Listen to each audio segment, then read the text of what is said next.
Hello, good evening friends, कैसे हो आप सब? हमने लास्ट लेक्चर में फर्स्ट अपना ओरिएंटेशन करी थी एंड देन कुछ एनवायरनमेंट के कॉन्सेप्ट्स पढ़े थे। आज हम लेके आए नेक्स्ट लेक्चर, जिसके अंदर हम इकोसिस्टम के बेसिक्स को कंटिन्यू करेंगे एंड कुछ चीजें पढ़ेंगे। सबसे पहले मेरी क्लास का एक ही थंबनेल रहेगा कि कोई भी चीज नई स्टार्ट करने से पहले सबसे पहले हमें पता होना चाहिए कि हमने लास्ट क्लास में क्या किया था। तो हम सबसे पहला टास्क यही करेंगे कि जो हमने लास्ट क्लास में किया था उसको समझने की कोशिश करेंगे, उसको रिवाइज करने की कोशिश करेंगे। अगर कोई भी डाउट रहते हैं तो आप मेरे से कमेंट सेक्शन में पूछ सकते हैं या मुझे पर्सनली व्हाट्सएप पे मैसेज कर सकते हैं। मैं आपको ये बात बहुत बार बोल चुकी हूँ। ठीक है, so let's start. First of all हम पहले स्टार्ट करते हैं कि हमें हमने लास्ट टाइम क्या किया था। हमने सबसे पहले तो ओरिएंटेशन क्लास में कुछ कुछ समझी थी चीजें कि कैसे क्या करना है नॉल, वो सब obviously that is not important. ठीक है, आई होप आपके कोई डाउट्स नहीं रहे होंगे। अगर कोई डाउट्स है तो मुझसे अगेन पूछ सकते हो। तो हमने सबसे पहले एनवायरमेंट, इकोलॉजी, इकोसिस्टम, ये तीन वर्ड्स पढ़े थे एंड इनके डिफरेंस जो है वो जानने की कोशिश की थी। तो क्या था एनवायरमेंट का मतलब, हमने क्या बोला था, जो कि उसके सराउंडिंग में होता है। और ये कौन से वर्ड से आए? एक फ्रेंच वर्ड है एवनियर, उससे आए हैं। जो भी सराउंडिंग में है उसको हम क्या बोलते हैं? एनवायरमेंट। अब सराउंडिंग में कुछ भी हो सकता है, एबायोटिक कंपोनेंट्स भी हो सकते हैं, बायोटिक कंपोनेंट्स भी हो सकते हैं। जब ये दोनों कंपोनेंट्स आपस में इंटरैक्ट करेंगे तो उसको क्या बोल देंगे हम? इकोसिस्टम। क्या? जब हमारे सराउंडिंग में, हमारे एनवायरनमेंट में जो बायोटिक और एबायोटिक कंपोनेंट्स है और वो आपस में इंटरैक्ट कर रहे हैं तो उसको बोलते हैं हम इकोसिस्टम। और जब इसकी स्टडी करेंगे उसको बोलेंगे इकोलॉजी। सिर्फ इतनी सी बात थी, इतना सा डिफरेंस था इन तीनों वर्ड्स में। क्या? एनवायरनमेंट, हमारे सराउंडिंग, जब उसके अंदर बायोटिक कंपोनेंट्स भी हैं, एबायोटिक कंपोनेंट्स भी हैं, अगर वो आपस में इंटरेक्ट कर रहे हैं तो दैट इज इकोसिस्टम। एंड अगर उनकी स्टडी कर रहे हैं तो दैट इज इकोलॉजी। सिर्फ इतना सा ही पढ़ना था हमें, इतनी सी बात थी। ठीक है, उसके बाद हमने क्या देखा कि इकोलॉजी जो है उसमें एक हायरार्की है। और वो हायरार्की क्या है? सबसे पहले नीचे आता है एक ऑर्गेनिज्म। ऑर्गेनिज्म मतलब मैं खुद। ठीक है, फिर मेरे जैसे पॉपुलेशन, मेरे जैसे बहुत सारे ऑर्गेनिज्म मिलके क्या बनाएंगे? Population. Different different community, different different population मिलके क्या बना देगी? हमारी कम्युनिटी। और बहुत सारी कम्युनिटी, और बहुत सारी कम्युनिटी मिलके क्या बना देंगी? हमारी इकोसिस्टम। वाई? यहां तक जब हम पढ़ रहे थे तो क्या था हमारा? यहाँ पे पॉपुलेशंस थी, हमने पढ़ा था यहाँ पे कैट है, डॉग है पॉपुलेशन, ठीक है, और ह्यूमंस है।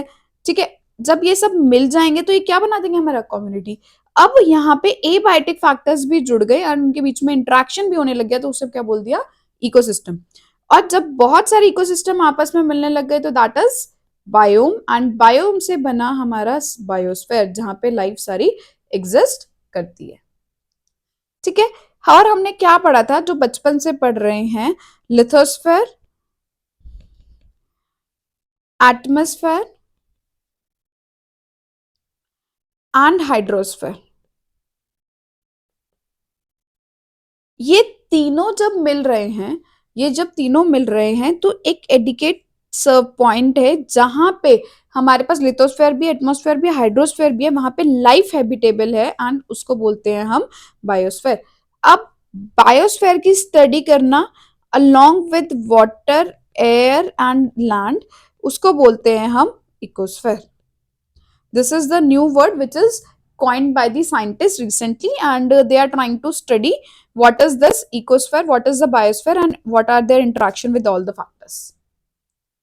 इतना पढ़ा था हमने लास्ट क्लास में, याद आ रहा है? दिमाग की तारे कुछ खुल रही हैं? उसके बाद हमने फंक्शंस देखे थे इकोसिस्टम के। फंक्शंस ऑफ इकोसिस्टम में हमने बहुत सारी चीजें देखी थी।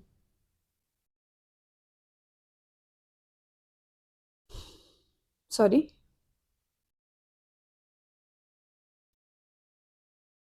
ब्राइटनेस इंक्रीज कर रही थी मैं, sorry. Okay, function of ecosystem. Function of ecosystem में हमने बहुत सारी चीजें देखी थी।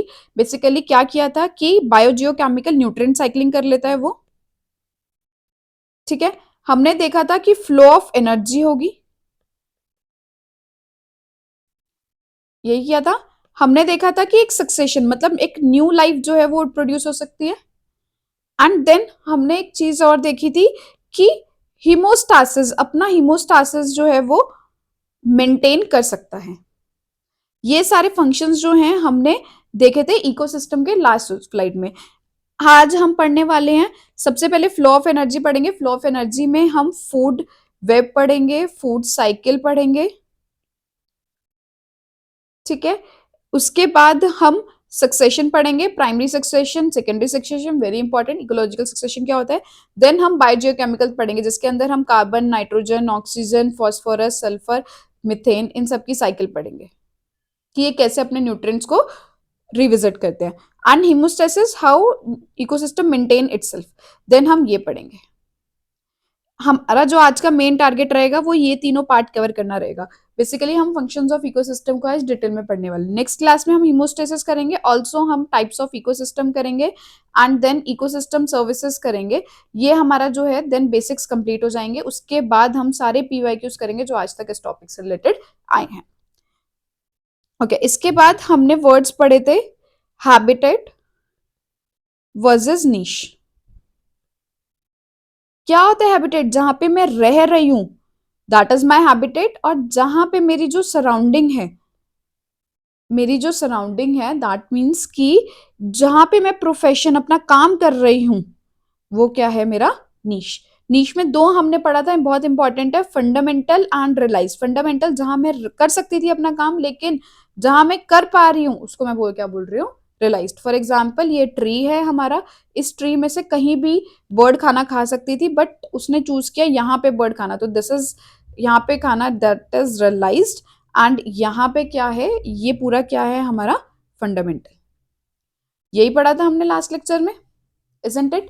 उसके बाद हमने कुछ वर्ड्स पढ़े थे, इकोटोन, इकोटाइप, इकेड, ये सारे वर्ड्स पढ़े थे। इकोटोन क्या होता है? जब एक इकोसिस्टम से दूसरे इकोसिस्टम में जाते हैं तो बीच में एक ड्रास्टिक जो चेंज आता है, दैट इज इकोटोन। इसकी वजह से जो स्पीशीज प्रोड्यूस होती हैं उसको एज इफेक्ट बोलते हैं, या और स्पीशीज जो प्रोड्यूस होती है उसको क्या बोलते हैं? As species. इकोटाइप क्या था? कि बेसिकली इकोलाइन। इकोलाइन क्या था? एकदम से रैंडम नहीं हो रहा है, स्लो एंड स्टेडी जो है वो चेंज आ रहा है। इको टाइप में क्या था कि सेम, बेसिकली सेम ही एनवायरमेंट में अपने आप को बेसिकली अडेप्ट कर लिया उस एनवायरमेंट में सरवाइव करने के लिए। जैसे मैंने इसमें एग्जांपल पढ़ा था सुंदरबन टाइगर का। सुंदरबन टाइगर का क्या कि जो सुंदरबन टाइगर है बेसिकली वो that is nothing but it is an ecotype of हमारा रॉयल बंगाल टाइगर। उसने मैंग्रोव्स में, मार्शी एरिया, सलाइन एरियाज में रहने के लिए अपने आप को क्या कर लिया है? इको टाइप मॉडिफाई कर लिया है। इकेड क्या था? ये this is morphological reversible change, और ये टेम्पररी चेंज जो है किसी ने किया है अपने एनवायरमेंट से। फॉर एग्जाम्पल अगर मैं आपको समझाना चाहूँ कि अगर मैं यहाँ से पहाड़ों पे चली गई, तो अगर पहाड़ों पे जाने की वजह से अगर मुझे थोड़ा सा अपने अंदर चेंज करना पड़ा तो दैट इज इकेड। और अगर मुझे कोई परमानेंट चेंज करना पड़ा कि सो दैट वो मेरी ऑफस्प्रिंग्स में भी पास हो गए, लाइक मेरे अंदर जेनेटिक चेंजेस आ गए हैं, तो that is Ecotech. Is it okay? ये सारे वर्ड्स हमने डिटेल में पढ़े थे और यही सारी चीजें जो हैं हमने लास्ट लेक्चर में करी थी। अगर आपने लेक्चर नहीं देखा है तो पहले इस लेक्चर को देख लो एंड देन इसके बाद हम जो हैं वो स्टार्ट कर रहे हैं आज का लेक्चर। सबसे पहले हम इकोलॉजिकल प्रोडक्टिविटी पढ़ेंगे। अगर मैं आम भाषा में बोलूं तो इकोलॉजिकल प्रोडक्टिविटी इज कि आपने कितना पैसा कमाया। बिल्कुल आम भाषा में यही है कि आपने कितने एनर्जी प्रोड्यूस करी। बेसिकली यहाँ पे दो टाइप की प्रोडक्टिविटी होती है, primary productivity and secondary productivity. Primary productivity क्या है? बेसिकली प्लांट्स ने कितनी एनर्जी प्रोड्यूस करी, दैट इज हमारा प्राइमरी प्रोडक्टिविटी। अब फोटोसिंथेसिस करने की वजह से एनर्जी प्रोड्यूस हुई, तो टोटल जो एनर्जी प्रोड्यूस करी उसे बोलती हूं मैं ग्रॉस प्राइमरी प्रोडक्टिविटी। बट कुछ प्रोडक्टिविटी कहीं ना कहीं लूज हो गई होगी रेस्पिरेशन में, दैट इज टर्म्ड एज हमारा नेट प्राइमरी प्रोडक्टिविटी। चलो मैं थोड़ा सा ना आपको समझाती हूँ। फॉर एग्जाम्पल, आपने फूड कंज्यूम किया, that is your gross productivity. लेकिन आपकी बॉडी ने उस फूड को तोड़ के आपके रेस्पिरेशन में हेल्प करी, आपको डाइजेशन में हेल्प करी, बहुत सारे अलग अलग प्रोसेस में आपकी बॉडी में हेल्प करी। तो उसके बाद जो आपके अंदर एनर्जी बच गई, that is your net productivity. वैसे ये प्लांट से रिस्पेक्ट में होता है, I am just explaining you from the R example. Basically plants ने फोटोसिंथेसिस की हेल्प से जितनी एनर्जी प्रोड्यूस करी total, that is gross. But उसने अपने काम के लिए उस एनर्जी को यूज कर लिया, तो जो बची हुई दैट इज नेट प्रोडक्टिविटी। अब ये प्रोडक्टिविटी जो है वो हमारे अंदर जाएगी। वी विल कंज्यूम प्लांट्स ना, दैट इज नथिंग बट हमारा सेकेंडरी प्रोडक्टिविटी। कितना बायोमास हमारे पास आया, बायोमास क्या है, बेसिकली कितना बायोमास प्रोड्यूस किया। कब बायोमास आया मतलब इज कि फॉर एग्जांपल एक प्लांट है, ठीक है, उसका सारा पानी निकाल दिया, ड्राई ड्राई करने के बाद, जब उसे ड्राई करने के बाद जब उसको हमने वेट मेजर किया, दैट इज नथिंग बट हमारा बायोमास। तो उसने कितना बायोमास उसका था ग्रॉस, जब रेस्पिरेशन के बाद कितना बचा, दैट इज हमारा नेट। एंड सेकेंडरी इज जो हमने प्लांट को कंज्यूम किया, तो हमारे पास कितनी एनर्जी आई, दैट इज हमारा secondary productivity. Is it okay? बहुत सिंपल कॉन्सेप्ट है, कोई बहुत मुश्किल कॉन्सेप्ट नहीं है।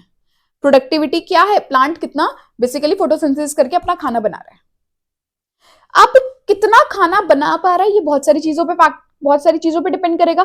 फॉर एग्जाम्पल, अगर मुझे पढ़ना है, अगर आप लोगों को पढ़ना है, तो आप लोगों की प्रोडक्टिविटी कितनी आ रही है वो बहुत सारे फैक्टर्स पे डिपेंड करती है।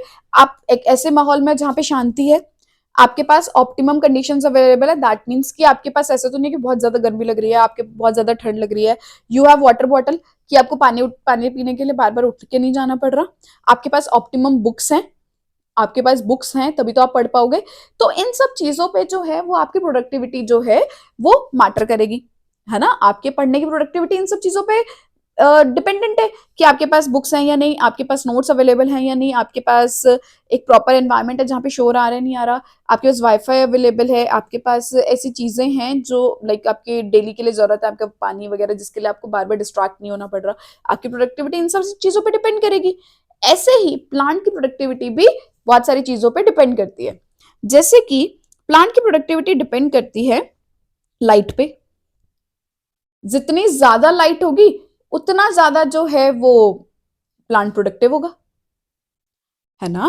फॉर एग्जाम्पल, अगर मेरी ये अर्थ है और ये इक्वेटर है एंड ये पोल्स है, यहाँ पे जो है वो हमारी लाइट कम पहुंच रही है और यहाँ पे लाइट ज्यादा पहुंच रही है, तो डेफिनेटली यहाँ पे प्रोडक्टिविटी जो है वो मैक्सिमम होगी, ज्यादा होगी यहां as compare to poles. Light के हिसाब से हमारी प्रोडक्टिविटी वेरी कर जाएगी, नाइट को प्रोडक्टिविटी कम होगी, डे में प्रोडक्टिविटी ज्यादा होगी। रटना नहीं है, कुछ सोचो, लाइट होगी तभी तो फोटोसिंथेसिस होगा। टेम्परेचर, बेसिकली कोल्ड टेम्परेचर और वार्म टेम्परेचर। वार्म टेम्परेचर में हमारे जो एंजाइम्स है उसकी एक्टिविटी जो होती है वो प्रॉपर होती है। तो अब क्या है, हमारा जो प्रोडक्टिविटी है वो कहां ज्यादा होगी, वार्म टेम्परेचर में, है ना। अब आप मुझे बताओ पोलर एरियाज में और ट्रॉपिकल एरियाज में कहां पे प्रोडक्टिविटी ज्यादा होगी। आप कहोगे मैम ये कोई पूछने वाली बात है, ऑब्वियसली ट्रॉपिकल्स में, जहां पे टेम्परेचर ज्यादा, है ना। अब एक बात बताओ, खुद सोचो, चलो ये बात मैं आपसे आगे पूछूंगी, बस इस कॉन्सेप्ट को याद रखना। कितना ज्यादा वाटर अवेलेबल है इस पे भी डिपेंड करता है, पानी होगा तभी तो फोटोसिंथेसिस होगा। अब आप मुझे बताओ डेजर्ट की प्रोडक्टिविटी ज्यादा होगी या फॉरेस्ट की प्रोडक्टिविटी ज्यादा होगी। आप कहोगे मैम को ज्यादा स्टूपिड क्वेश्चन नहीं हो गया, ऑब्वियसली जहां पे पानी ज्यादा होगा वहां पे फोटोसिंथेसिस प्रॉपर होगा, तो मतलब प्रोडक्टिविटी ज्यादा हो गई फॉरेस्ट की। न्यूट्रिएंट अवेलेबिलिटी, कितने न्यूट्रिएंट्स अवेलेबल है, हमारी फर्टाइल सोयल है या इनफर्टाइल सोयल है, ऑब्वियसली फर्टाइल सॉइल में प्रॉपर न्यूट्रिएंट्स मिल रहे हैं उनको, है ना, तभी तो वो प्रोड्यूस करेंगे, फोटोसिंथेसिस करेंगे। Vegetation type and leaf area, किस टाइप की वेजिटेशन है, लीफ एरिया कितना है, length of growing season, growing season कितना है, मतलब फॉर एग्जाम्पल कि कितना ज्यादा उन्हें टाइम मिल रहा है ग्रो करने के लिए, कितना ज्यादा टाइम मिल रहा है उनको ग्रो करने के लिए, उस पर डिपेंड करेगी प्रोडक्टिविटी। प्रोडक्टिविटी इन्हीं सब चीजों पे मैटर करती है ना। तो अब आप मुझे बताओ, मैंग्रोव्स की प्रोडक्टिविटी ज्यादा होगी जो कि इकोटोन है, या फिर टेरेस्ट्रियल इकोसिस्टम की प्रोडक्टिविटी ज्यादा होगी? बताओ जल्दी बताओ।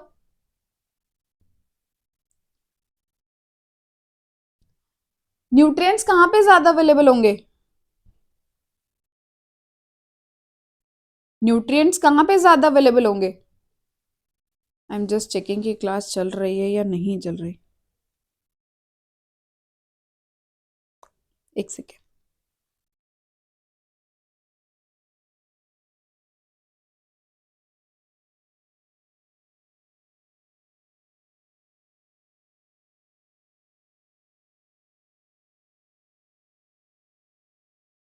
ओके, प्रॉपर चल रही है।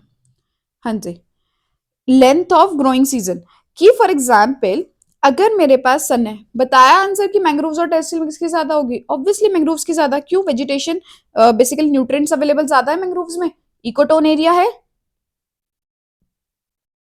Length of growing season is कि कितनी लेंथ है। फॉर एग्जाम्पल अगर इक्वेटर है तो उस पे जो है लेंथ जो है सन की वो ज्यादा रहेगी एज कंपेयर टू पोलर्स। एंड इसके बीच में क्या आएगा हमारा, हमारा जो बीच में एरिया आता है, this is equator, this is polar, and यहां पे क्या आएगा, temperate region,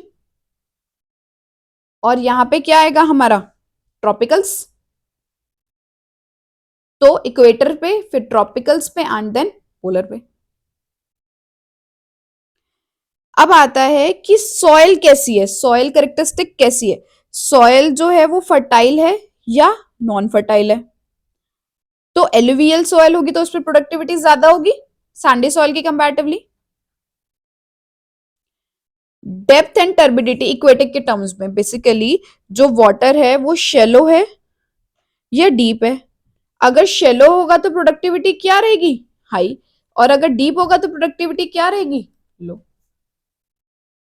is it okay? समझ आया कि हमारी प्रोडक्टिविटी जो है वो डिपेंड करती है किस किस एरियाज पे? हमारी प्रोडक्टिविटी डिपेंड करती है टेम्परेचर पे। तो पोलर रीजन जो होगा उसकी प्रोडक्टिविटी कम होगी इक्वेटर से, है ना। न्यूट्रिएंट्स अवेलेबल कहाँ पे ज्यादा है? हमारे जितने भी एस्चुरीज हो गई या हमारे मैंग्रोव्स हो गए। अच्छा अब आप ये बताओ, मैंने ये शेलो और डीप लिखा है, ओशियंस में प्रोडक्टिविटी ज्यादा होगी या फिर लेक्स और रिवर में? आप कहोगे ऑब्वियसली मैम लेक्स रिवर में, ओशियन की depth is very much high, तो उनकी प्रोडक्टिविटी वैसे ही कम हो गई। दो वहां पे ऑर्गेनिज्म ज्यादा अवेलेबल है but total productivity is less. Basically total productivity ज्यादा ही होगी क्योंकि ओशन बहुत बड़ा है। लेकिन वैसे अगर हम चेक करें पर एरिया तो लेक्स और रिवर की प्रोडक्टिविटी ज्यादा होगी ओशन से। क्यों? क्योंकि डेप्थ कम है। Is it okay? ये यूपीएससी ऑलरेडी क्वेश्चन पूछ चुका है प्रोडक्टिविटी पे, अगर आपको नहीं समझ आता तो just let me know, I will repeat the पूरा कॉन्सेप्ट। ठीक है। वाटर कितना अवेलेबल है इस पे बहुत ज्यादा डिपेंड करता है, डेजर्ट में प्रोडक्टिविटी कम होगी। सबसे ज्यादा जब भी प्रोडक्टिविटी आती है ना वो आता है जब हमारा इकोटोन आता है। आपको पता है कि इकोटोन है तो दैट मीन्स कि वहां पे दो इकोसिस्टम का मिल रहा है, तो दो इकोसिस्टम का मिलेगा तो डेफिनेटली वहां पे इम्पैक्ट भी ज्यादा ही रहेगा, है ना। तो बेसिकली सबसे ज्यादा प्रोडक्टिविटी हमेशा क्या होगी, जो इकोटोन एरिया होगा। उसके बाद ग्रासलैंड्स। क्यों? ग्रासलैंड्स में थोड़ी ग्रास भी है, लाइट है, वाटर कम है, लेकिन ओशियन से तब भी ग्रासलैंड्स में ज्यादा होगी। Is it okay?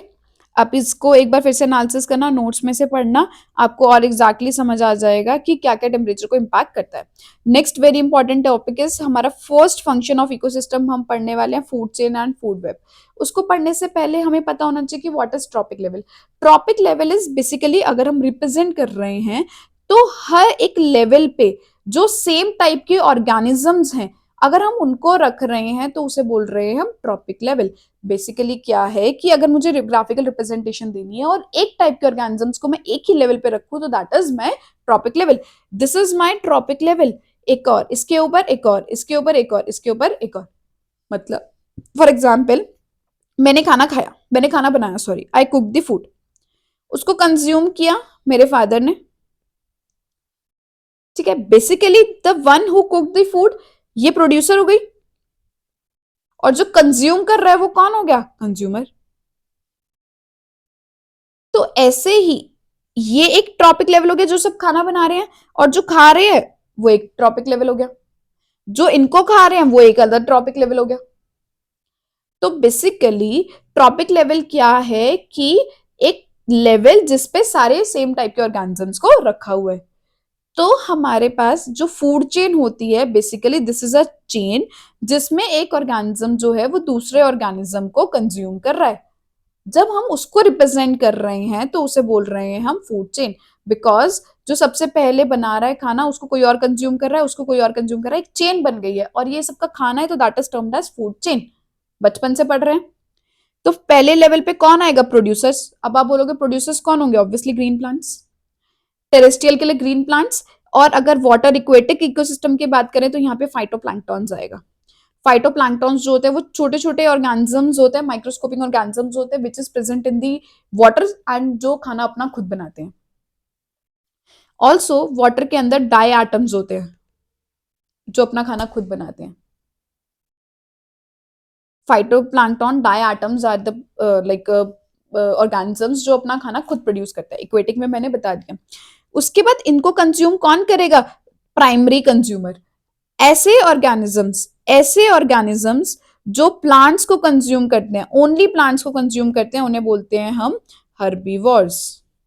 अब इसके अंदर कौन कौन आ गए? कुछ ह्यूमंस, हमारी एग्जाम्पल रैबिट, देखा है गाजर खाता है।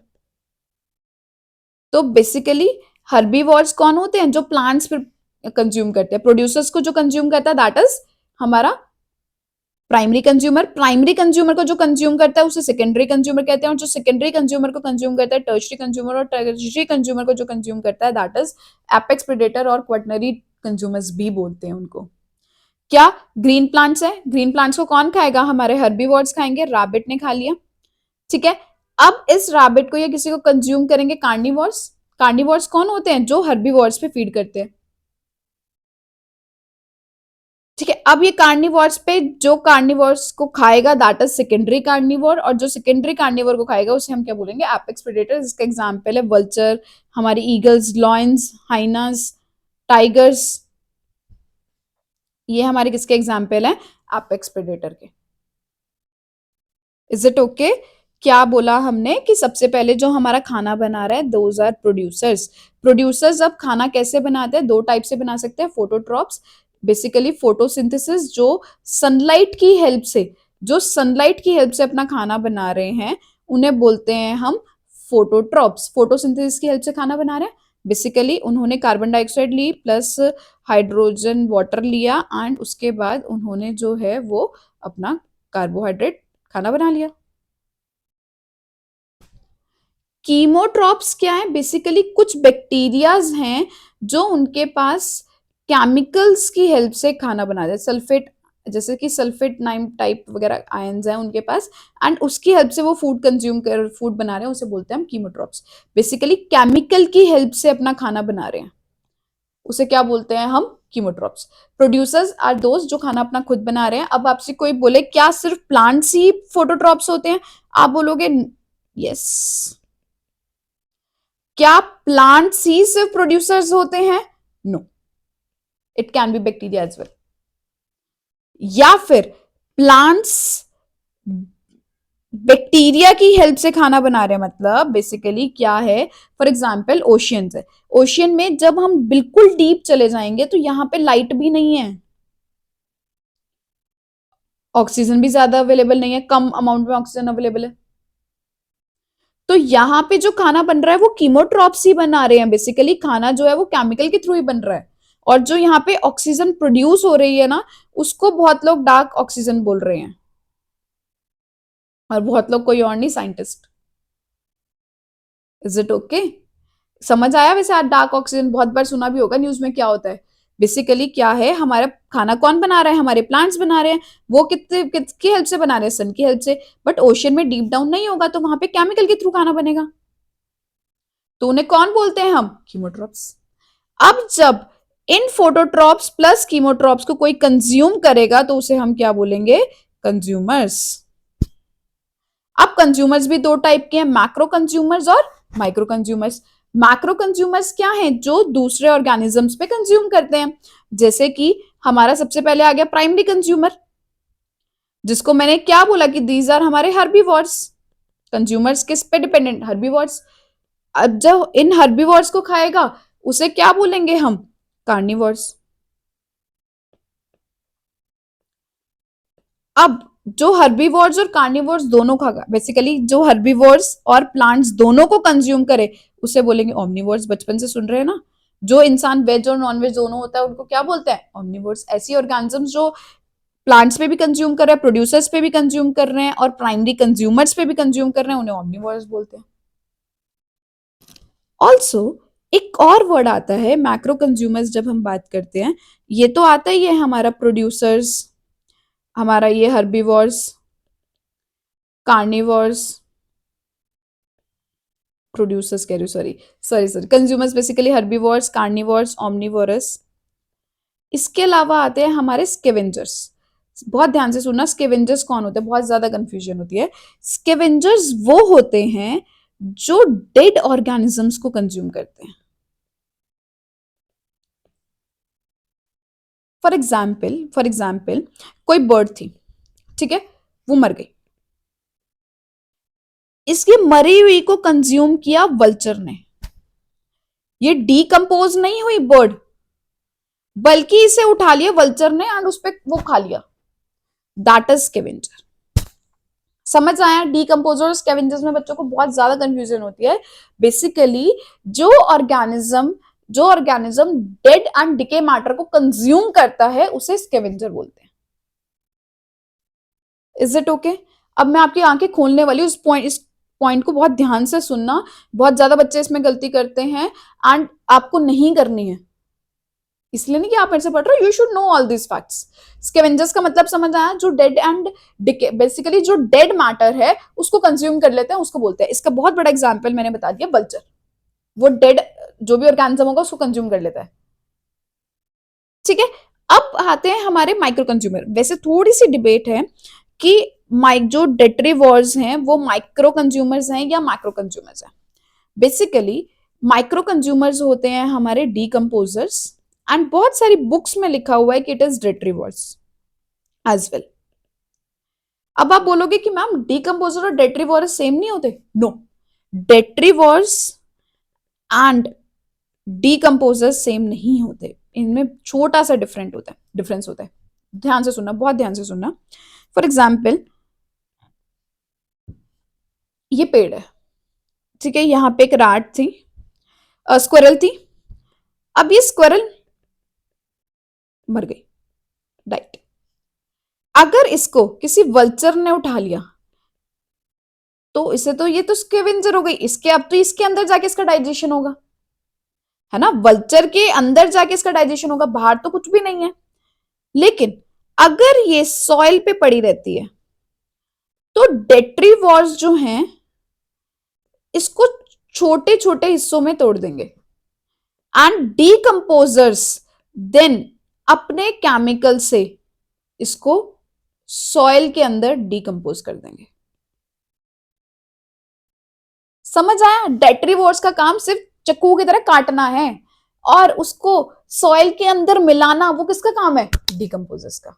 इसीलिए जब यूपीएससी ने क्वेश्चन पूछा which of the following are the detritivores, आधे से ज्यादा बच्चे इसमें कंफ्यूज हो गए कि डेट्रीवोर्स और डीकंपोजर्स जो होते हैं वो सेम होते हैं। नो, डीकंपोजर्स कौन होते हैं? हमारे बैक्टीरिया एंड फंजाई।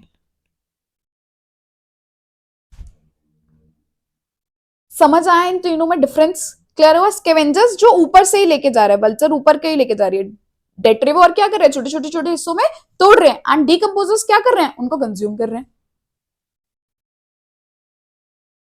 अब हमारा जो बैक्टीरिया है एंड फंजाई जो है वो अलग अलग को बेसिकली तोड़ कंज्यूम करता है। जैसे कि फंजाई जो सेल्यूलोज हैं, लिग्नाइन है, ऐसे प्रोटीन्स मटेरियल्स को जो है वो फंजाई कंज्यूम करता है और डिकम्पोज करता है बेसिकली। और बैक्टीरिया हमारे ऑल अदर्स जो भी हैं उन सबको डिकम्पोज करता है बैक्टीरिया। फंजाई जो बेसिकली हार्ड होती है, जैसे कि हमारी लिग्निन हो गई, ठीक है, एंड ये जो हार्ड कवरिंग होती है उसको फंजाई कंज्यूम करता है, डिकम्पोज करता है। अब ये जो डिकम्पोजिशन रेट है ना, ये भी बहुत सारे फैक्टर्स पे डिपेंड करता है। अगर टेम्परेचर कम होगा तो एंजाइम एक्टिविटी मैंने क्या बताया था, स्लो होगी, है ना। क्या टेम्परेचर कम होगा तो एंजाइम एक्टिविटी क्या होगी, कम होगी। तो दैट मीन्स कि डिकम्पोजिशन का रेट क्या होगा, स्लो।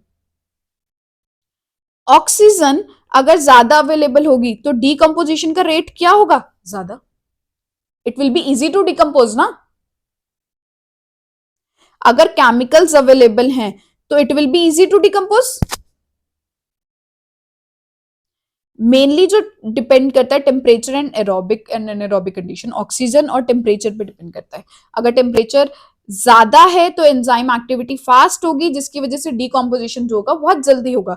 लेकिन अगर टेम्परेचर कम है तो enzyme activity will be slow and जिसकी वजह से डिकम्पोजिशन रेट भी क्या होगा, कम होगा। ऑक्सीजन की अवेलेबिलिटी ज्यादा है, दैट मीन्स एरोबिक कंडीशन है तो ज्यादा फास्ट होगा, और एनारोबिक कंडीशन है तो कम फास्ट होगा। एनसीईआरटी में 2 पॉइंट्स मेंशन है and you should know this कि डिकम्पोजिशन जो है वो किस पे बेटर करता है।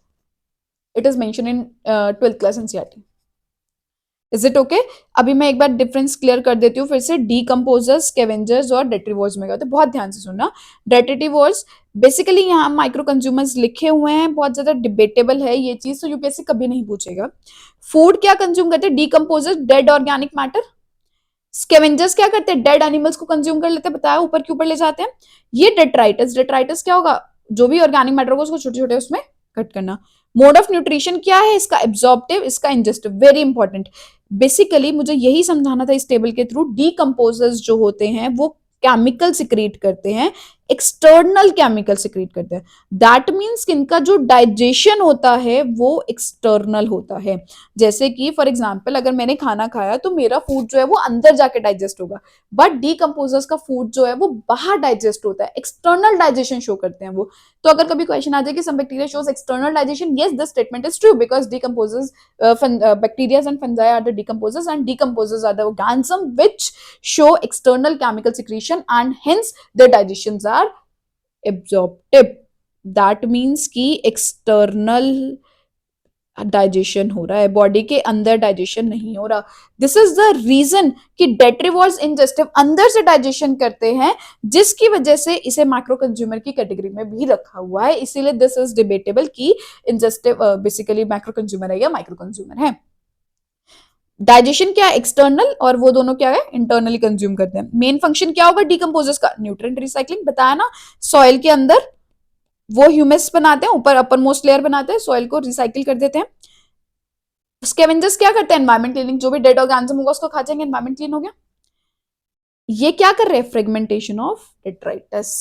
समझ आया, फ्रेगमेंटेशन ऑफ डेट्राइटस, जो भी हमारा डेड मैटर था और ऑर्गेनिक मैटर था उसको हमने डेट्राइटस बोला, और ये क्या कर रहे हैं, उसको फ्रेगमेंट कर रहे हैं।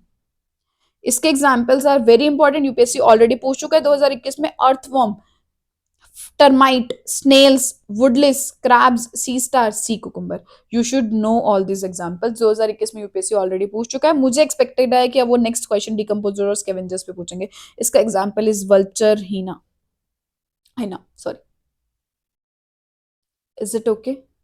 समझ आया कि हमने क्या किया है, हमने क्या बोला कि अगर मैं आपको बिल्कुल शॉर्ट में बताऊं, अभी तक हमने क्या पढ़ा। एक तो हमने सबसे पहले प्रोडक्टिविटी पढ़ी। प्रोडक्टिविटी में हमने क्या पढ़ा कि एक प्लांट जो है वो कितना खाना अपना बना पा रहा है, तो उसको दो बेसिस पे डिवाइड किया, primary productivity and secondary productivity. Primary productivity में हमने क्या बोला, it is of two type, basically gross primary productivity और नेट प्राइमरी प्रोडक्टिविटी। जो टोटल खाना बना रहा है that is gross.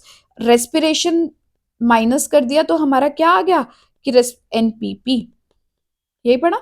Secondary is primary consumer को जब कंज्यूम किया तो कितनी प्रोडक्टिविटी है, दैट इज सेकेंडरी। उसके बाद हमने देखा कि प्रोडक्टिविटी जो है वो डिपेंड करती है किस पे, टेम्परेचर पे। अगर टेम्परेचर कम होगा तो प्रोडक्टिविटी कम होगी। हमने देखा लाइट पे, अगर लाइट कम है तो प्रोडक्टिविटी कम होगी। हमने बहुत सारे फैक्टर्स देखे जिस जिस पे हमारी प्रोडक्टिविटी जो है वो रिलाई कर रही है। अब यूपीएससी ऑलरेडी क्वेश्चन पूछ चुका है कि अरेंज करो according to the productivity, so you should know this. Is it okay? उसके बाद हमने क्या पढ़ा कि हमें फूड चेन पढ़नी है। तो फूड चेन पढ़ने के लिए हमने ट्रॉपिक लेवल पढ़ा। ट्रॉपिक लेवल क्या बोला हमने, एक टाइप के ऑर्गेनिजम्स। उसके अलावा उसके बाद हमने नेक्स्ट में क्या दिखाया, जो उसको कंज्यूम कर रहे हैं। Basically trophic level is an organism जिसको कंज्यूम जो है वो नेक्स्ट ट्रॉपिक लेवल वाले ऑर्गेनिज्म करने वाले हैं। ये सेम टाइप के ऑर्गेनिज्म को हमने एक साथ रख दिया, दिस इज ट्रॉपिक। उसके बाद हमने क्या देखा कि इस ट्रॉपिक के अंदर बेसिकली प्रोड्यूसर्स भी हैं एंड कंज्यूमर्स भी हैं। तो हमने क्या किया, हमने डिवाइड किया। प्रोड्यूसर्स जो हैं वो दो टाइप के होते हैं, एक होते हैं हमारे फोटोट्रॉप, फोटोट्रॉप मतलब जो फोटोसिंथेसिस की हेल्प से खाना बना रहे हैं, एंड दूसरे हमारे कीमोट्रॉप जो केमिकल की हेल्प से खाना बना रहे हैं। देन इसी के अंदर हमने एक डार्क ऑक्सीजन टाइप कॉन्सेप्ट भी पढ़ लिया। उसके बाद आता है हमारा प्रोड्यूसर्स के बाद आता है हमारा कंज्यूमर्स। कंज्यूमर्स भी दो टाइप के कंज्यूमर्स होते हैं हमारे पास, macro consumers and micro consumers. Micro consumers जो माइन्यूट बैक्टीरिया बेसिकली डीकम्पोजर्स हैं। मैक्रो कंज्यूमर्स में कौन आ गया हमारा, हमारे पास कार्निवोर्स आ गए, हमारे पास हर्बीवोर्स आ गए, हमारे पास ओमनीवोर्स आ गए, एंड वेरी इंपॉर्टेंटली हमारे पास स्कैवेंजर्स आ गए। Is it okay? क्लियर है? देन उसके बाद हमने क्या पढ़ा, हमने डिट्रेटिवर्स, हमने स्कैवेंजर्स और डीकम्पोजर्स में डिफरेंस समझ लिया कि बेसिकली जो डेड और एनिमल को खा रहा है दैट इज स्कैवेंजर, जो सॉइल में डेड है और ऑर्गेनिक मैटर है उसको जब तोड़ रहा है तो दैट इज डेट्रीवर्स, और जो इसको कंज्यूम कर रहा है वो डिकम्पोजर्स है। Is it okay? इतनी स्टोरी समझ आई? अब इसके बाद आती है हमारी फूड चेन। फूड चेन का मतलब है जिसको कंज्यूम करे। फॉर एग्जाम्पल यहाँ पे क्या है, हमारी ग्रास है, ठीक है। ग्रास क्या कर रही है, ग्रास जो है वो हमारी एक प्रोड्यूसर है, वो खाना बना रही है। हमारी ग्रास खाना बना रही है, उसको ग्रास होपर खा रहा है, that is primary consumer. Grass hopper को कौन खा रहा है, bird, that is secondary consumer.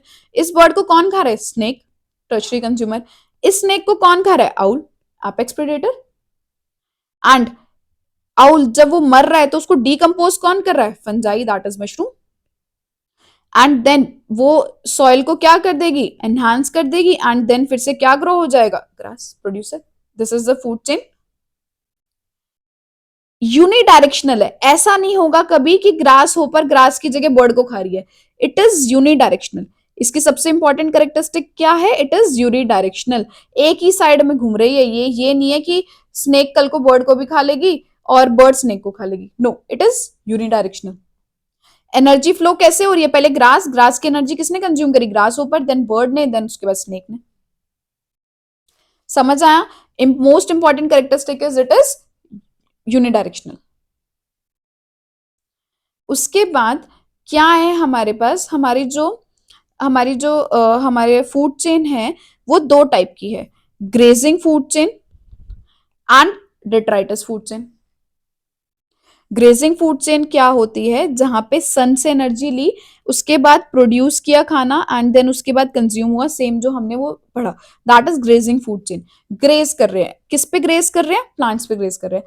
But डेट्राइटिस food chain क्या होती है, जो स्टार्ट ही किससे होती है, हमारी डेट्रीवोर्स, डेड एंड डिकेड मैटर से। बेसिकली ये लीव थी, ये खत्म हो गई, डेट्रीवोर्स बन गई, डेट्रीवोर्स आए, उसके बाद इसको छोटे छोटे उसमें करा, डीकम्पोजर्स ने इसको कंज्यूम कर लिया, एंड देन जैसे फॉर एग्जाम्पल वुडलाउस था, ये डिट्रीवर्ड से इसने कंज्यूम किया, इसको किसने खा लिया, ब्लैकबर्ड ने। बेसिकली ऐसी चेन, ऐसी फूड चेन जो डेड ऑर्गेनिज्म से, डेड एंड डिकेड से स्टार्ट हो रही है, उसको हम डिट्राइटस फूड चेन बोलते हैं।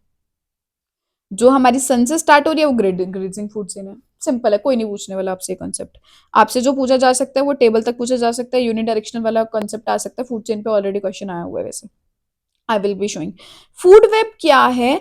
फूड चेन आपस में इंटरकनेक्टेड होंगी। ये तो पॉसिबल नहीं है ना कि माइस जो बेसिकली माउस है उसको सिर्फ कैट ही खा सकती है, ऐसा तो जरूरी नहीं है, माउस को कोई भी खा सकता है। तो इंटरकनेक्शन है ना, माउस जो है उसको कोई भी खा सकता है। अब प्लांट्स हैं, ठीक है, अब ये थोड़ी है प्लांट्स को सिर्फ रैबिट ही खाएंगे, प्लांट्स को जिराफ भी खा सकते हैं, है ना। प्लांट्स को हम भी खाते हैं, ह्यूमन बीइंग भी खाते हैं, कैटल भी खाती है प्लांट्स को। अब ये कैटल किसी और ऑर्गेनिज्म पे भी फीड कर रही होगी, मे बी वो कोई और ऑर्गेनिज्म भी उस पर फीड कर रहा हो। तो बेसिकली जो फूड चेन्स होती हैं वो इंटरकनेक्टेड होती हैं। तो जब ये इंटरकनेक्शन पढ़ते हैं तो दैट इज फूड वेब। हमारा यहाँ पे देखो, जैसे कि ये ग्रास थी, ठीक है, इस ग्रास को माउस ने भी कंज्यूम किया, रैबिट ने भी कंज्यूम किया, ग्रास होपर ने भी कंज्यूम किया। अब इस माउस को आउल ने भी खाया, और इस ग्रास होपर को फ्रॉग ने खाया, फ्रॉग भी आउल को खा सकता है। अब आउल ये तो नहीं है ना माउस पे डिपेंड रहेगा कि अगर माउस मिलेगा तो ही खाना खाऊंगा अपना, वो ग्रास होपर को भी, वो फ्रॉग को भी खा सकता है। जरूरी नहीं है फ्रॉग को सिर्फ आउल खाए, स्नेक भी खा सकता है, और स्नेक को हॉक खा सकती है। अब ये जरूरी नहीं है ना कि हॉक बेसिकली सिर्फ स्नेक का ही वेट करती रहे, वो माउस को भी खा सकती है। बेसिकली फूड चेन्स जो होते हैं वो इंटरकनेक्टेड होते हैं, उसको बोलते हैं हम food web. It is more basically more complex and but it is more realistic. जो हमारी फूड चेन होती है it is not that much realistic, food web is more realistic. Food chain और फूड वेब में difference समझ आया? Food chain is basically linear, हम इसमें शो कर रहे हैं, लीनियरली शो कर रहे हैं कि इसने इसको कंज्यूम किया। बट फूड वेब में क्या है, there is a interconnection of the food chains. Okay, अब आता है कि एनर्जी फ्लो कैसे होता है, वेरी इंपॉर्टेंट। इसके अंदर हमारा 10% लॉ लगता है। 10% लॉ क्या होता है कि फॉर एग्जाम्पल हमारा जो प्लांट से प्रोड्यूसर ने ये लगा लो कि 10,000 जूल एनर्जी ली, तो जो हमारा नेक्स्ट जो ट्रॉपिक लेवल है उस पर जो एनर्जी जाएगी वो सिर्फ 10% जाएगी। 10% जाएगी मतलब कि इस पे सिर्फ 1,000 जूल ही जाएंगे। बेसिकली 10% ऑफ 10,000 कितना हुआ, जीरो से जीरो कैंसिल हो गया, 1,000 जूल। बेसिकली सिर्फ 1,000 जूल ही जाएंगे। इसके ऊपर हमारा सिर्फ 100 जूल जाएंगे, इसके ऊपर हमारा सिर्फ 10 जूल जाएगा। बेसिकली हर ट्रॉपिक लेवल पे 90% एनर्जी जो है वो हमारी वेस्ट हो जाती है, वेस्ट हो जाती है मतलब कंज्यूम हो जाती है। जो एनर्जी नेक्स्ट ट्रॉपिक लेवल पे जाती है that is only 10%। This is the law, this is the 10% law, और लॉ ऑफ 10%, और लॉ ऑफ लिंडमैन। क्या है कि एनर्जी जो है वो पिछले ट्रॉपिक लेवल से सिर्फ 10% ही आगे जा रही है, एंड जो हमें सन से एनर्जी मिल रही है प्रोड्यूसर्स जो हैं उसकी सिर्फ 1% एनर्जी ही कंज्यूम कर रहे हैं। 1% एनर्जी और जो आगे ट्रांसफर हो रही है दैट इज 10%। समझ आया? समझ आया क्या कि एक ट्रॉपिक लेवल से दूसरे ट्रॉपिक लेवल पे जो एनर्जी ट्रांसफर हो रही है दैट इज ओनली 10%, बाकी की 90% जो उस पर्सन में काम के लिए लग रही है। फॉर एग्जाम्पल मैंने प्लांट्स का है तो प्लांट्स में जो भी एनर्जी थी उसकी 10% ही मेरे पास पहुंची है, बाकी की 90% प्लांट ने ही कंज्यूम करी है। और जो मेरे अंदर एनर्जी अगर मुझे कोई और कंज्यूम करेगा तो उसके अंदर भी 10% एनर्जी ही जाएगी। Is it okay? This is law of 10%। Energy flow ecosystem के अंदर ऐसे ही होता है। Is it okay? समझ आया यहाँ तक? हमें यहाँ पे एक चीज पढ़नी है that is ecological pyramid. Ecological pyramid क्या होता है? Ecological pyramid is nothing but basically graphical representation. हम ग्राफिकली रिप्रेजेंट कर रहे हैं। जब हम ग्राफिकल रिप्रेजेंटेशन की बात कर रहे हैं तो उसको बोल रहे हैं हम इकोलॉजिकल पिरामिड। समझ आया क्या? Ecological pyramid is graphical representation किसकी? अब आप बोलोगे मैम किसकी रिप्रेजेंटेशन कर रहे हो? बेसिकली ऑर्गेनिज्म की, on the basis of its number, biomass and energy.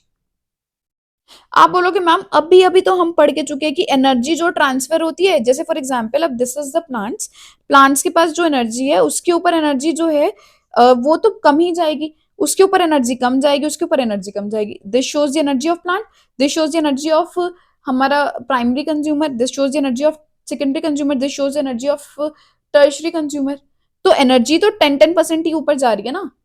तो दैट मीन्स दी हमारा जो पिरामिड है एनर्जी का, it will always be upright.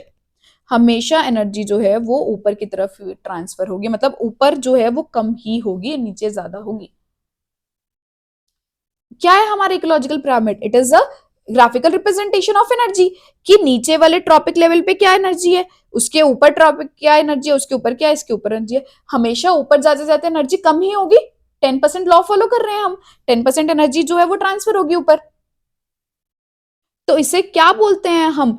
Basically कि हमारा जो पिरामिड ऑफ एनर्जी है, इट इज ऑलवेज अपराइट, हमेशा ऊपर की तरफ ही रहेगा। अब आपको मे भी ना समझ आ रहा हो, बट हम इसको दूसरे एग्जाम्पल से पढ़ते हैं।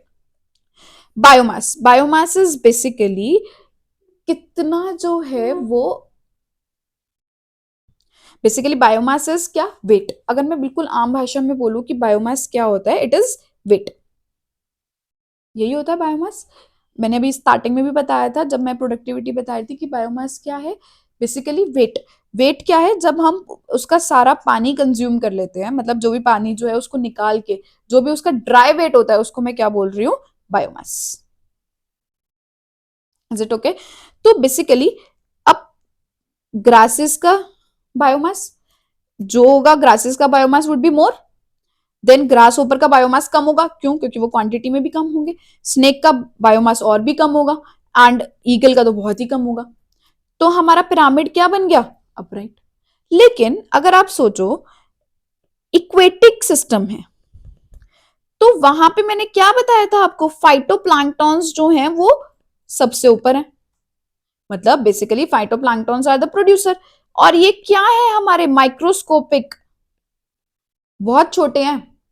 तो दैट मीन्स जो इनको कंज्यूम कर रहा है उसका बायोमास वुड बी मोर। और जू प्लांक्टन को, फाइटो प्लांक्टन को कौन कंज्यूम कर रहा है? जू प्लांक्टन। और जू प्लांक्टन को कौन कंज्यूम कर रहा है? हमारा स्मॉल फिश। और स्मॉल फिश को कौन कंज्यूम कर रहा है? हमारा लार्ज फिश। तो ऑब्वियसली लार्ज फिश का बायोमास जो है वो स्मॉल फिश से ज्यादा होगा, और स्मॉल फिश का जो बायोमास है वो ज्यादा होगा जू प्लांक्टन से, और जू प्लांक्टन से ज्यादा होगा फाइटो प्लांक्टन का। दैट मीन्स हमारा जो बायोमास का जो इक्वेटिक इकोसिस्टम के अंदर है वो क्या बन गया? इन्वर्टेड।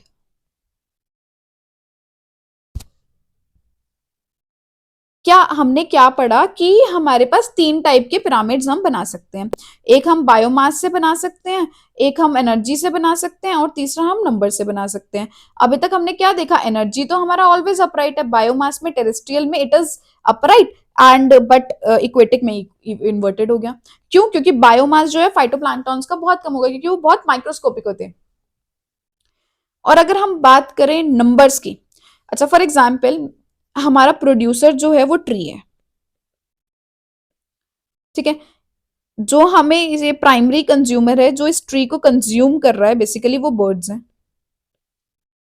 ठीक है। अब जो इस बर्ड्स को कंज्यूम कर रही हैं वो पैरासाइट्स हैं। अब आप मुझे खुद बताओ, ट्री तो एक ही होगा, बर्ड्स 5 होंगी जो उस पे खा रही हैं, लेकिन पैरासाइट्स तो बहुत ज्यादा होंगे, है ना। पैरासाइट्स, पैरासाइट्स वैसे मैं समझाऊंगी कि पैरासाइट क्या होता है। बेसिकली आप लोगों ने देखा है छोटे छोटे छोटे छोटे ऑर्गेनिज्म लगा लो जो बर्ड्स पे फीड कर रहे हैं, वो तो ऑब्वियसली बहुत ज्यादा होंगे नंबर में, 10 लगा लो। तो कैसे रिप्रेजेंट करेंगे? ट्री को रिप्रेजेंट किया, ठीक है। हमारा बर्ड्स इससे ज्यादा हुई ट्री से। और ओ सॉरी सॉरी सॉरी सॉरी, मैं कुछ और भूल गई, क्या बोल रही थी? नहीं ठीक है ठीक है, ओके सॉरी, मैं कुछ और confuse, sorry.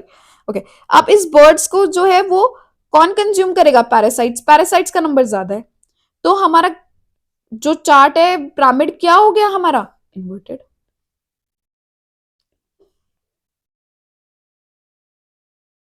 Is it okay? समझ आया क्या? कि हमारे पास ये ट्री है, ठीक है। इस ट्री में यहाँ पे हमारे पास क्या थी? बर्ड्स, क्योंकि बर्ड्स की क्वांटिटी इज 5, पैरासाइट की 10। इसको रिप्रेजेंट करेंगे तो ये क्या बन गया? Inverted. See this is the tree, this is birds, this is, these are the parasites, और इनको कौन कंज्यूम करेगा? Hyperparasites. But just imagine, just imagine एक ट्री है, अगेन इसको कंज्यूम करिए बर्ड, और इस बर्ड को कंज्यूम करिए लार्ज बर्ड, तो ट्री तो एक ही होगा, बर्ड्स 5-6 होंगी, और लार्ज बर्ड भी लेकिन एक ही होगी। तो इसको कैसे रिप्रेजेंट करेंगे? This is tree, this is हमारी बर्ड, और लार्ज बर्ड कम है। बेसिकली ये क्या शेप हो गई? ये दिस इज हमारा स्पिंडल शेप। और नंबर में वैसे भी कर सकते हैं, प्लांट्स हैं हमारे बहुत सारे, इन प्लांट्स को कौन, ग्रास है, ग्रास होपर खा रहा है, ग्रास होपर की क्वांटिटी कम होगी। इसको कौन खा रहा है? माउस खा रहा है, माउस की क्वांटिटी कम कैट्स। जो भी ऐसे चल रहा है, मैं तो एग्जांपल दे दिया। तो हमने कंक्लूजन क्या निकाला कि हमारे जो पिरामिड्स हैं वो 3 टाइप के हैं। एक तो सबसे पहले हमारा एनर्जी, ठीक है, दूसरा बायोमास, और तीसरा है हमारा नंबर्स का। हमने नंबर्स, बायोमास और एनर्जी, एनर्जी में क्या देखा? हमारा जो पिरामिड है वो क्या होगा?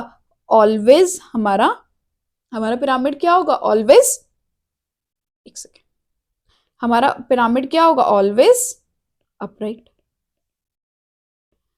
बायोमास के केस में क्या देखा हमने? टेरेस्ट्रियल के केस में, जो लैंड के केस में, it is upright, but in case of aquatic it is inverted. Number के केस में हमने क्या देखा कि वो अपराइट भी हो सकता है, वो स्पिंडल भी हो सकता है, एंड वो इन्वर्टेड भी हो सकता है। This is the crux of pyramids. समझ आया हमने कैसे रिप्रेजेंट किया, क्या किया? ये तो क्या हो गया हमारा लॉ ऑफ 10%। एनर्जी जो है वो हमेशा एक ही डायरेक्शन में जाती है, दैट इज यूनिडायरेक्शनल। उसके बाद हमने क्या देखा? Biomass, terrestrial, upright, aquatic, inverted. और जब हमने नंबर्स में देखा तो नंबर्स में अपराइट भी हो सकता है, स्पिंडल भी हो सकता है, और इन्वर्टेड भी हो सकता है। मैंने सारे एग्जाम्पल सब कुछ आपके नोट्स में लिख दिया है, आपसे रनिंग नोट्स बनाओ या ना बनाओ, लेकिन डिटेल में इन नोट्स को बहुत अच्छे से कवर कर लेना। तो बहुत ज्यादा चांसेस नहीं है इस टॉपिक में से आने के लिए, but you should know this table, law of 10%, you should no. Okay, next very important topic, इस पे कभी भी क्वेश्चन आ सकता है, bio accumulation and bio magnification. हम ना थोड़ा सा समझते हैं। बेसिकली ये वाटर है, ठीक है, इस वाटर के अंदर मरकरी मिल गया। Mercury is not good for our health. Mercury क्या है? It is fat soluble, long lived, and non biodegradable.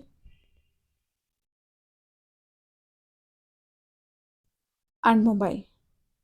मतलब मरकरी जो है एक तो फैट में सॉल्युबल हो जाता है, ठीक है, वो नॉन बायोडिग्रेडेबल है। नॉन बायोडिग्रेडेबल है मतलब कि वो डिग्रेड तो होगा नहीं, वो टूट के खत्म तो हो नहीं जाएगा। और लॉन्ग लिव्ड है, बहुत ज्यादा रहता है, बहुत ज्यादा लंबे टाइम के लिए रहता है। कुछ इंसान बहुत लंबे रहते हैं ना, तो मरकरी इज एन एलिमेंट जो बहुत लंबा रहता है। तो फॉर एग्जाम्पल अगर मेरी बॉडी के अंदर मरकरी चला गया, जस्ट एज्यूम मेरी बॉडी के अंदर मरकरी चला गया, तो मेरे फैट में जाके सॉल्युबल हो जाएगा। नॉन बायोडिग्रेडेबल है, डिग्रेड भी नहीं होगा, और लॉन्ग लिव्ड हमेशा ही रहेगा। मोबाइल ट्रांसफर हो रहा है। तो ऐसे ही मैंने बोला कि इस वाटर के अंदर मरकरी मिल गया। अब यहां पे फिशेज हैं,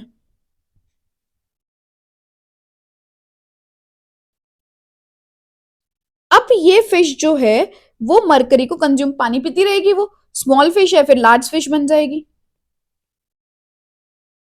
है ना।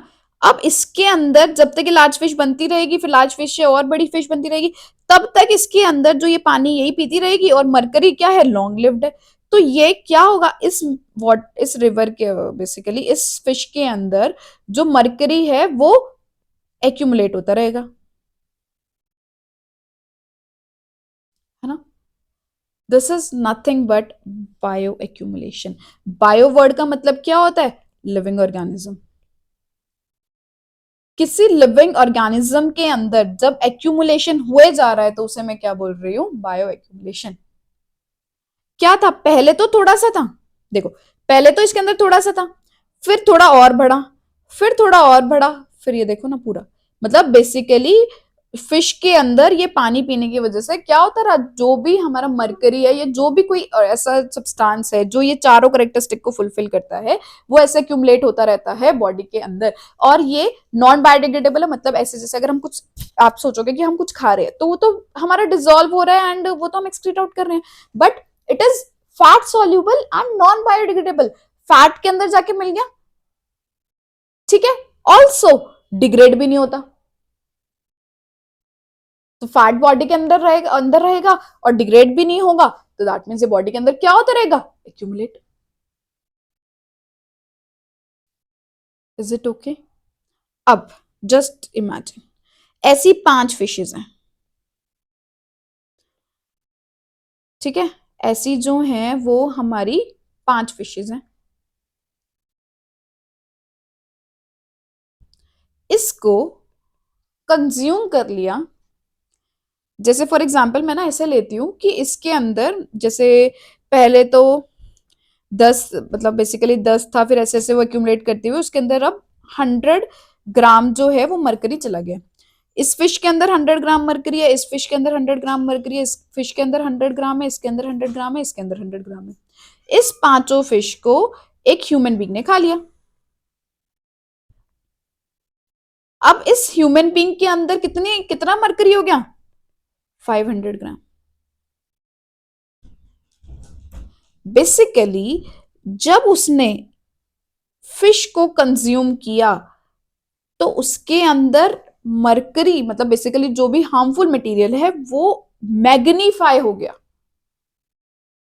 अब इस ह्यूमन बींग को कोई और कंज्यूम करेगा तो उसके अंदर अब फॉर एग्जाम्पल ले लो वल्चर, अब वो 3 ह्यूमन बींग्स को कंज्यूम उसने खा लिया, तो अब कितना 500 500 वाले, मतलब उस वल्चर के अंदर कितना हो गया अब ये मरकरी, 1500 ग्राम।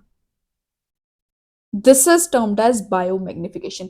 कैसे जो है वो मटेरियल जो है बेसिकली जो भी नॉन, हाँ बेसिकली हार्मफुल मटेरियल है वो क्या कैसे कैसे जो है वो मैग्नीफाई हो गया, कहा 100 ग्राम था फिश में, वो भी उसके अंदर बॉडी के अंदर बायो एक्यूमुलेट हुआ था, और जब वो हर ट्रॉपिक लेवल पे इंक्रीज होने लग गया तो उसे क्या बोल दिया मैंने, बायोमैग्निफिकेशन। मतलब अगर कोई चीज आपकी बॉडी के अंदर एक्यूमुलेट हो रही है तो दैट इज हमारा बायो एक्यूमुलेशन, और अगर वो मैग्नीफाई हो रही है हर ट्रॉपिक लेवल पे तो उसे बोलते हैं हम बायोमैग्निफिकेशन।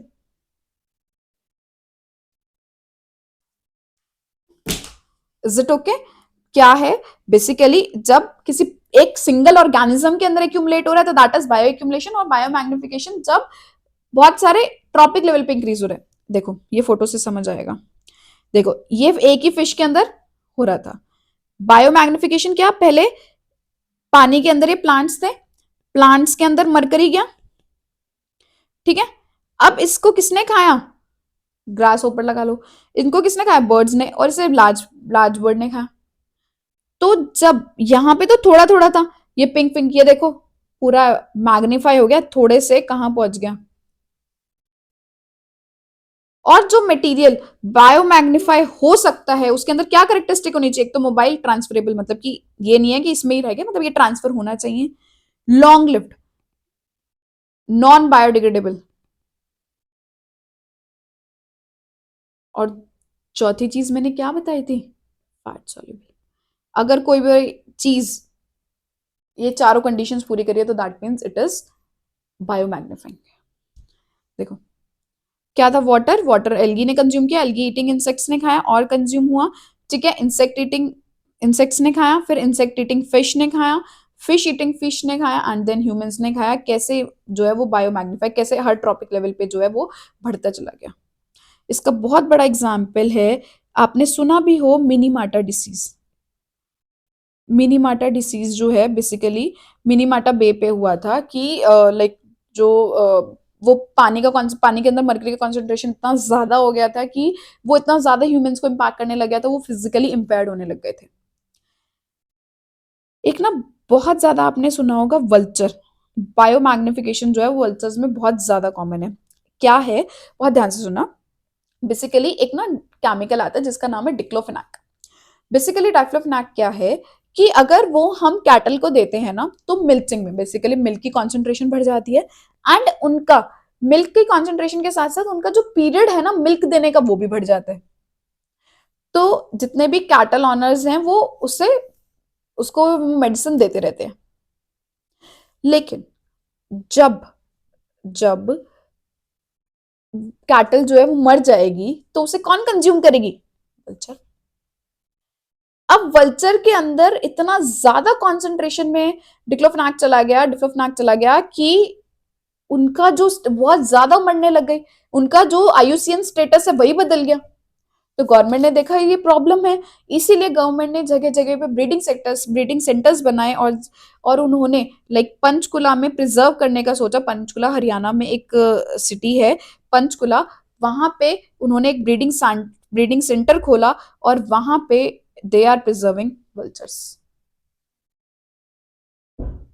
वल्चर्स क्या है, हमने क्या पढ़ा था थोड़ी देर पहले? It is scavenger. स्केवेंजर क्या करते हैं? डेड ऑर्गेनिज्म पे feed. Is it okay?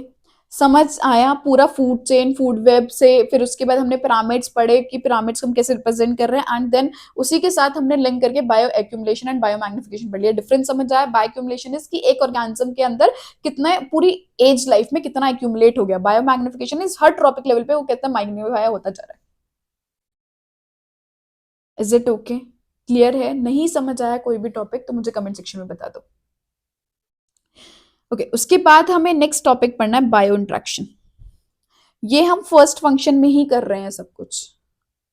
I know थोड़ा सा डिफिकल्ट है, लाइक डिफिकल्ट नहीं है, मतलब समझने वाली चीज है, बार बार समझने की जरूरत है। ठीक है, अगर बार बार समझोगे तो समझ आ जाएगा। हम बायो इंट्रैक्शंस कर लेते हैं, देन हम 10 मिनट्स का ब्रेक ले लेंगे, एंड देन उसके बाद हम नेक्स्ट चीज पढ़ेंगे। बायो इंट्रैक्शन जितना भी टाइम लगेगा, ज्यादा टाइम नहीं लगेगा बायो इंट्रैक्शन में। बायो इंट्रैक्शन में 30 to 40 मिनट्स लगेंगे, देन उसके बाद 30 to 40 मिनट्स के बाद मैं ब्रेक ले लूंगी। ओके, बायो इंट्रैक्शन बेसिकली अब हमारे जो ऑर्गेनिजम्स हैं वो आपस में इंटरेक्ट करेंगे। A organism, B organism, species different different जो अलग आपस में इंटरेक्ट करेंगे उसको बोलते हैं हम बायो इंटरेक्शन। तो हमें अब दो ऑर्गेनिज्म इंटरेक्ट कर रहे हैं, एक को फायदा होगा एक को नुकसान होगा, मे बी दोनों को फायदा हो सकता है दोनों को नुकसान हो सकता है, एक को कोई फर्क ना पड़े एक को फर्क पड़े, एक को पॉजिटिव इंपैक्ट पड़ सकता है एक को नेगेटिव इंपैक्ट पड़ सकता है, और दूसरे को कोई फर्क ही ना पड़े। सारी कंडीशंस पॉसिबल हैं। तो इन्हीं इंट्रैक्शंस को हमें पढ़ना है। तो आप बोलो अगर मैम इसका एग्जाम्पल दो, फॉर एग्जाम्पल आपने देखा कुछ बच्चों के सर में जू हो जाती है जिसको हिंदी में बोलते हैं बेसिकली लीस, इंग्लिश में बोलते हैं, या आपको मच्छर काट गया, आपका कोई नुकसान हुआ? ऑब्वियसली। मच्छर का क्या हुआ? फायदा, है ना? पैरासाइट्स है वो। बच्चों के पेट में कीड़े हो जाते हैं, बच्चे को नुकसान, कीड़े को फायदा, उनको खाना मिल रहा है। Isn't it? एग्जाम्पल चाहिए। This is parasitism. तो एक को फायदा और एक को नुकसान हो रहा है। आप एंटीबायोटिक लेते हो, है ना? एंटीबायोटिक लेने से खत्म, बैक्टीरिया मर जाता है, उसको नुकसान हो गया। Is it okay? बेसिकली यही सारी चीजें जो हैं वो हमें पढ़नी है। उसको खत्म करने से आपको तो कोई फर्क नहीं पड़ा ना, मतलब खांसी ठीक हो गई, लाइक वैसे तो वो मर गया। तो दैट इज अमेंसिलिज्म। कॉम्पिटिशन, दो जब आपस में लड़ रहे हैं दोनों को ही कोई फर्क नहीं पड़ेगा। एंटागोनिज्म डिटेल में बताऊंगी। न्यूट्रलिज्म, दोनों को ही फर्क नहीं पड़ रहा है। कमेंजलिज्म, इसको कोई फर्क नहीं पड़ रहा है, इसका फायदा हो रहा है। म्यूचुअलिज्म, दोनों की ही विन विन सिचुएशन है। म्यूचुअलिज्म सबसे पहले यही पढ़ते हैं। म्यूचुअलिज्म इज कि दोनों को ही फायदा हो रहा है। फॉर एग्जाम्पल आपने बचपन से सुना होगा लाइकेंस सिम्बायोसिस रिलेशनशिप में रहते हैं किसके साथ? लाइकेंस क्या है हमारे? बेसिकली क्या है, फंजाई और एल्गी के बीच में रिलेशनशिप है, वो हमेशा रिलेशनशिप में ही रहते हैं। माइकोहर्जिया बेसिकली रूट्स के ऊपर फंजाई हैं, ये इनका रिलेशनशिप इज लाइक कि वो हमेशा ही रहेगा। ऑब्लिगेट म्यूचुअलिज्म और फैकल्टेटिव म्यूचुअलिज्म में क्या डिफरेंस है कि म्यूचुअलिज्म इज कंपल्सरी, कि अगर वो दोनों साथ में नहीं रहेंगे तो दे विल डाई ऑफ, कि उनका साथ में रहना बहुत कंपल्सरी है, like they are dependent on each other, that is obligate mutualism. क्या म्यूचुअलिज्म इज दो ऑर्गेनिज्म साथ में एंड उनको साथ में रहने से फायदा हो रहा है, अगर वो एक दूसरे पे डिपेंडेंट है तो that is obligate mutualism. Facultative क्या है कि दोनों रह तो रहे हैं साथ में, एक दूसरे को साथ में रहने से फायदा भी हो रहा है, बट ऐसा नहीं है कि अगर वो एक दूसरे के बिना रहेंगे तो वो मर जाएंगे, दैट मीन्स कि वो इंडिपेंडेंटली भी सर्वाइव कर सकते हैं। ठीक है, जैसे फॉर एग्जाम्पल बीज है, ठीक है, बीज को नेक्टर मिल गया, ठीक है, अगर वो फ्लावर के पास गया और फ्लावर का क्या हो गया, पॉलिनेशन। जो बीज और फ्लावर का रिलेशन है, ठीक है, इट इज इंपॉर्टेंट, उन दोनों का म्यूचुअलिस्टिक है, बट ऐसा नहीं है कि अगर बीज नहीं आएंगी तो फ्लावर को लाइक फ्लावर को पॉलिनेशन ही नहीं मिलेगा, विंड के थ्रू भी मिल सकता है ना। म्यूचुअलिज्म दोनों का फायदा जरूर हो रहा है, बट ऐसा नहीं है कि अगर इन केस फ्लावर को बीज नहीं आई तो उसे वही नहीं होगा, मतलब वो जिंदा ही नहीं रहेगा।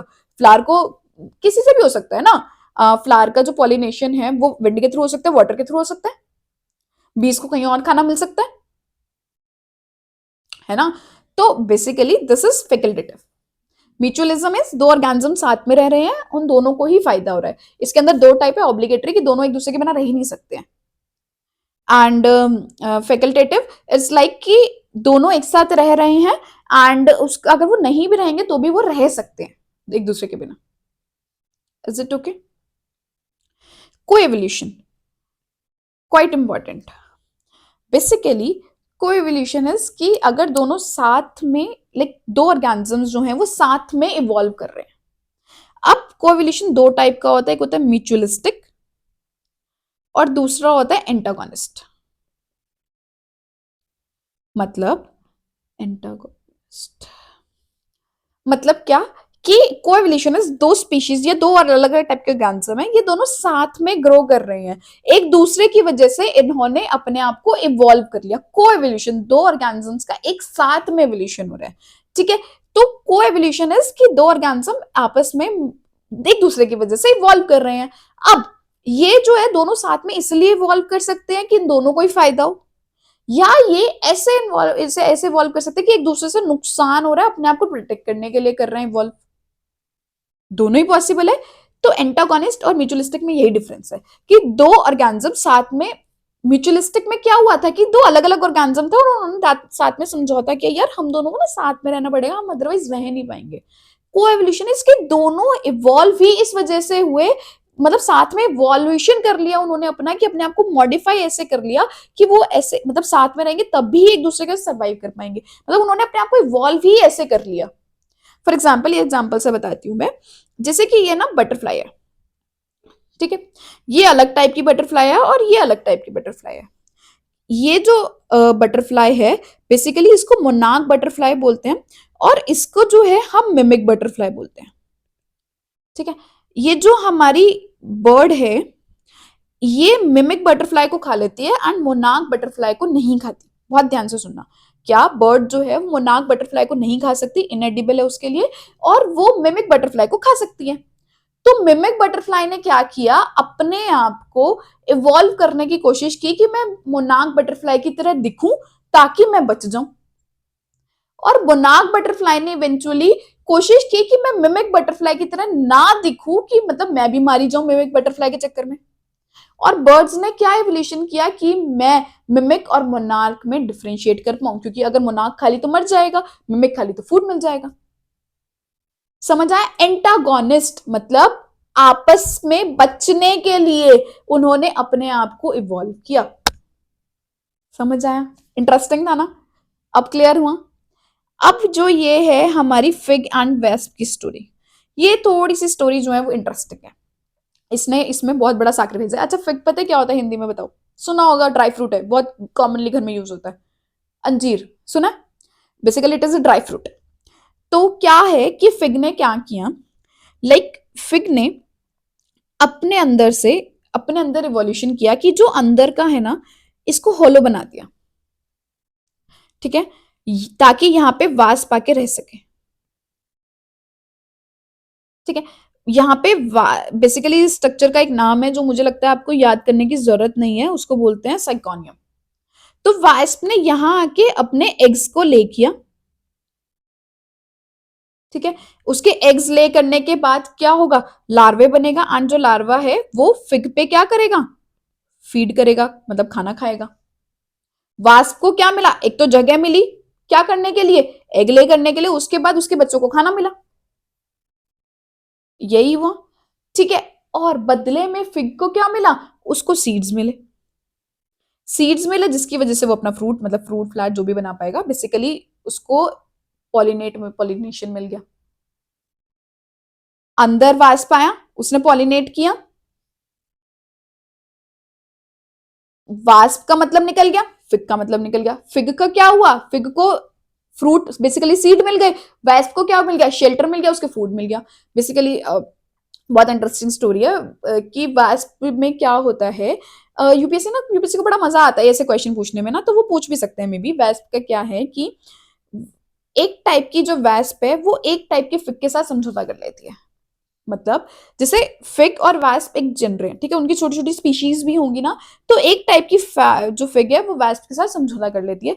एक तो this is very important, this is क्या बोलते हैं हम इसको, basically species specific.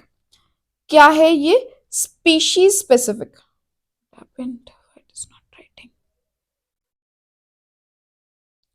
Species specific, अरे it is not working, species specific, अच्छा वहां पे वो चलता नहीं, ओके। स्पीशीज स्पेसिफिक बेसिकली क्या है, एक फिग ने एक वैस्प के साथ, स्पीशीज के साथ दोस्ती कर ली, ठीक है। अच्छा, वैस्प की जो स्टोरी मैं बता रही थी, जो यूपीएससी में भी पूछ सकता है, क्या है वैस्प के, वैस्प जैसी फिग में जाता है ना, तो एग लेकर वो लार्वा बना, तो जो मेल वैस्प बनता है वो वही मर जाता है फिग के अंदर ही, एंड जो फीमेल वैस्प है वो बाहर निकल जाती है पॉलिन फिग से पॉलिनेट करके, मतलब अब उसके सीड्स लेके एंड दूसरे फिग के पास जाके उसको पॉलिनेट कर देती है। बेसिकली जो मेल वैस्प है वो बाहर की दुनिया देखते ही नहीं है, अंदर ही मर जाता है फिग के अंदर ही। क्या क्या याद रखना है, स्पीशीज स्पेसिफिक है, एंड वैस्प की इसलिए कि लाइक यूपीएससी को स्पीशीज के क्वेश्चन पूछने में बहुत इंटरेस्ट, तो कल को फिग वैस्प पे पूछ सकते हैं। Is it okay? देखो यहाँ पे लिखा हुआ, without ever leaving the syconium the wingless male wasp dig escape tunnels for their mates and then die.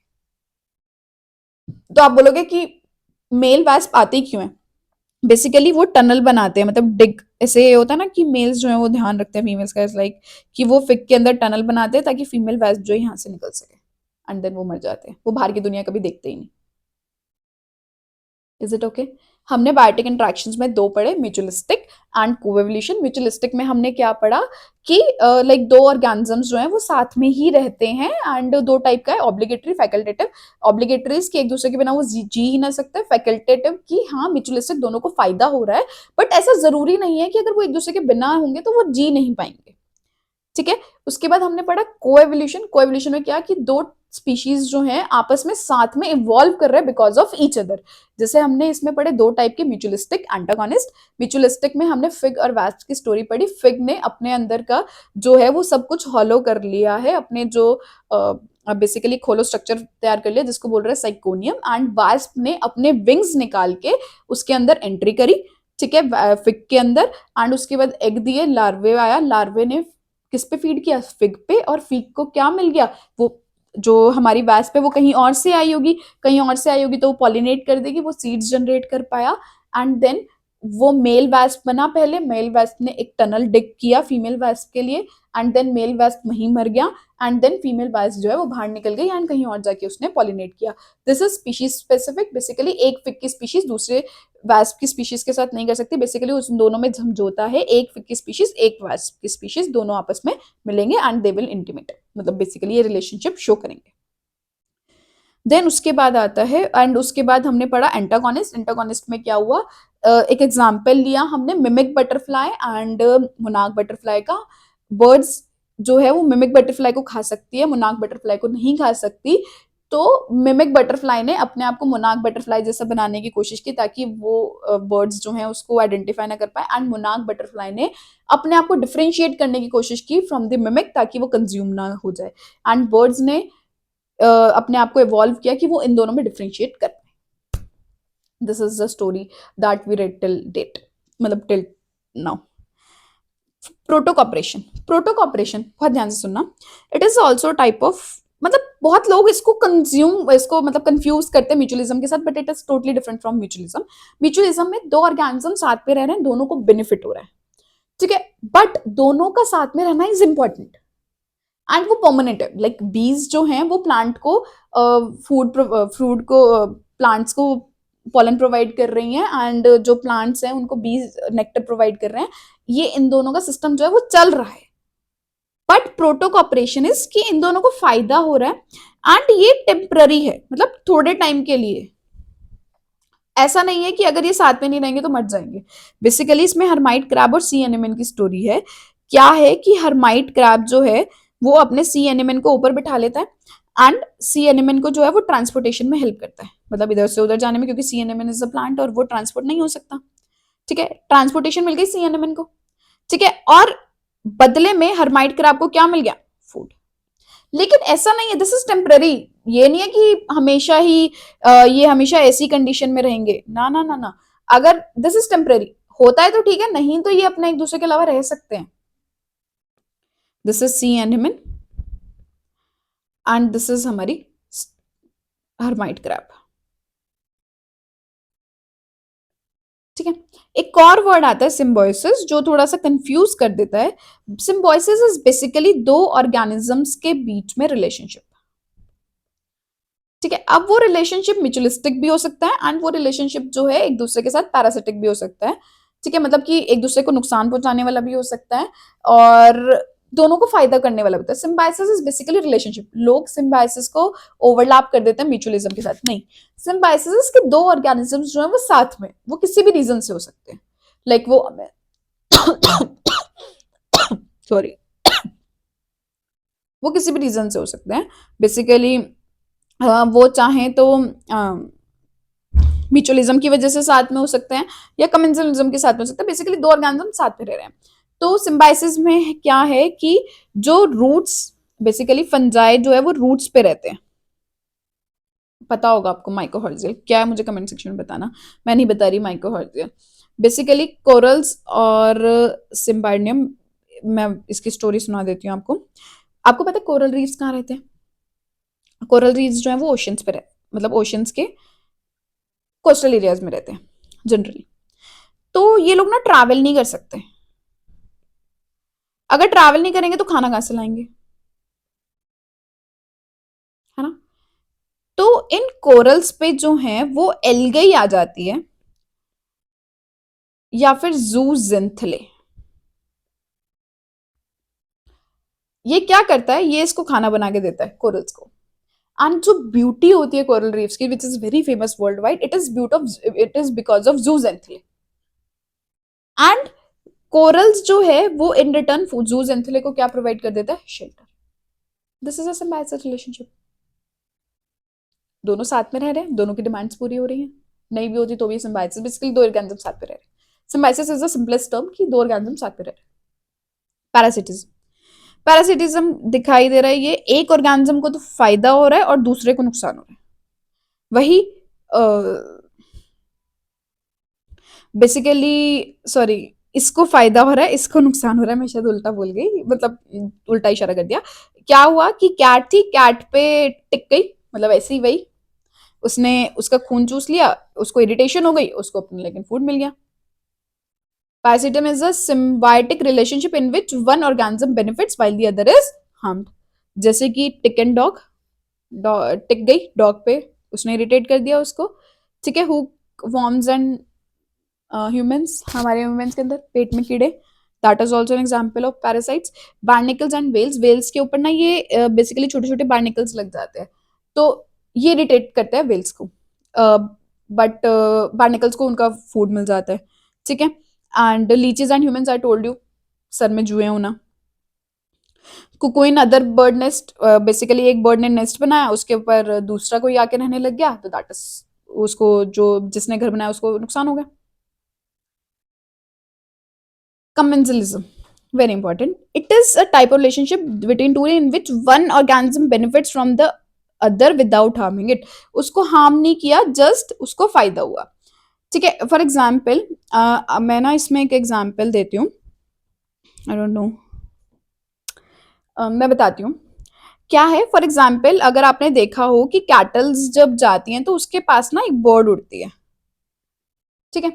Basically जब कैटल्स चलती हैं तो वो सॉइल के अंदर जो छोटे छोटे ऑर्गेनिजम्स हैं उनको बाहर फेंक देती हैं, क्योंकि वो पैर जमाती हैं एंड मिट्टी उछलती है, तो छोटे छोटे ऑर्गेनिजम्स जो है बाहर आ जाते हैं, बर्ड्स जो है उसको कंज्यूम कर लेती है। तो कैटल का तो उससे कोई फायदा नुकसान नहीं हुआ, बट बर्ड्स का फायदा हो गया। कमेंसलिज्म यही तो है, एक ऑर्गेनिज्म को फायदा हो रहा है दूसरे को हार्म करे बिना। फॉर एग्जाम्पल कि लाइक आपने मुझे कुछ भी नहीं कहा, मेरा कोई हार्म नहीं हुआ, मैंने आपको नोट्स प्रोवाइड करे, आपने पढ़ लिए, मेरा कोई नुकसान नहीं हुआ, आपको फायदा हो गया। This is commensalism. Is it okay? Competition, जब दो ऑर्गेनिज्म साथ में रह रहे हैं तो वो compete कर रहे हैं। अब कंपटीशन दो टाइप का हो सकता है, इंट्रा, इंट्रा वर्ड कहीं भी आ जाए ना वो होएगा विद इन सेम। तो क्या है इंट्रा, क्या है हमारा विद इन सेम। तो अगर एक ही स्पीशीज के जो है वो आपस में रह रहे हैं साथ में लड़ाई कर रहे हैं तो दैट इज इंटर स्पेसिफिक। जो दो अलग अलग स्पीशीज के हैं वो लड़ रहे हैं, that is interspecific. For example, this is niche, ठीक है। यहाँ पे लॉयन आया कंज्यूम करने, ठीक है। यहाँ पे एक और लॉयन को इंट्रोड्यूस कर दिया। अब एक ही स्पीशीज के अंदर दोनों के बीच में लड़ाई होगी इस खाने को लेके, एक ही स्पीशीज के अंदर हुई ना, इंट्रा स्पेसिफिक। लेकिन अगर यहाँ पे लॉन है, यहाँ पे हाइना आके लड़ने लग जाए अपने उसके खाने के लिए, तो ये दोनों क्या बन जाएंगे हमारा, इंटर स्पेसिफिक। जो दोनों हैं वो आपस में लड़ रहे हैं, दो अलग अलग स्पीशीज, दोनों का नुकसान होता है। Is it okay? हमने म्यूचुअलिज्म पढ़ा, दोनों का फायदा हो रहा है। हमने म्यूचुअलिज्म से रिलेटेड कुछ वर्ड्स पढ़े, प्रोटोकॉपरेशन, सॉरी, सिम्बायोसिस एंड कोएवोल्यूशन, ठीक है। इसके बाद हमने देखा कमेंसलिज्म, एक को फायदा हो रहा है दूसरे को कोई फर्क नहीं पड़ रहा। पैरासिटिज्म, एक को फायदा हो रहा है दूसरे को नुकसान हो रहा है। पैरासिटिज्म के साथ ना एक और वर्ड आता है प्रिडेशन। बहुत लोग इस पे कंफ्यूज हो जाते हैं। क्या होता है बेसिकली, पैरासिटिज्म इज कि मच्छर ने मुझे आगे काटा, उसने मेरा खून चूसा, मेरे को नुकसान हुआ उसको फायदा हुआ, लेकिन मैं मरी तो नहीं। प्रिडेशन इज समथिंग कि एक लाइक प्रे पे उन्होंने अटैक किया एंड वो ऑर्गेनिज्म जो है वो मर गया, तो that is predation.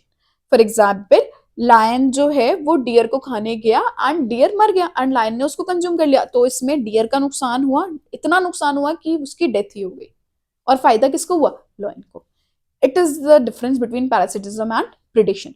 Predation is जब कोई ऑर्गेनिज्म किसी ऑर्गेनिज्म पे अटैक करता है सच दैट कि उसकी डेथ हो जाए, दैट इज प्रिडेशन। और पैरासिटिज्म क्या है, एक को फायदा हो रहा है एक को नुकसान हो रहा है, बट नॉट दिस एक्सटेंट कि जिसको नुकसान हो रहा है उसकी डेथ हो जाए।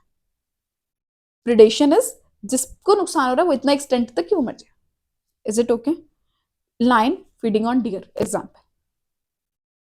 Is it okay? अमेंजलिज्म, एक को नुकसान हो रहा है और दूसरे को कोई फर्क नहीं पड़ रहा।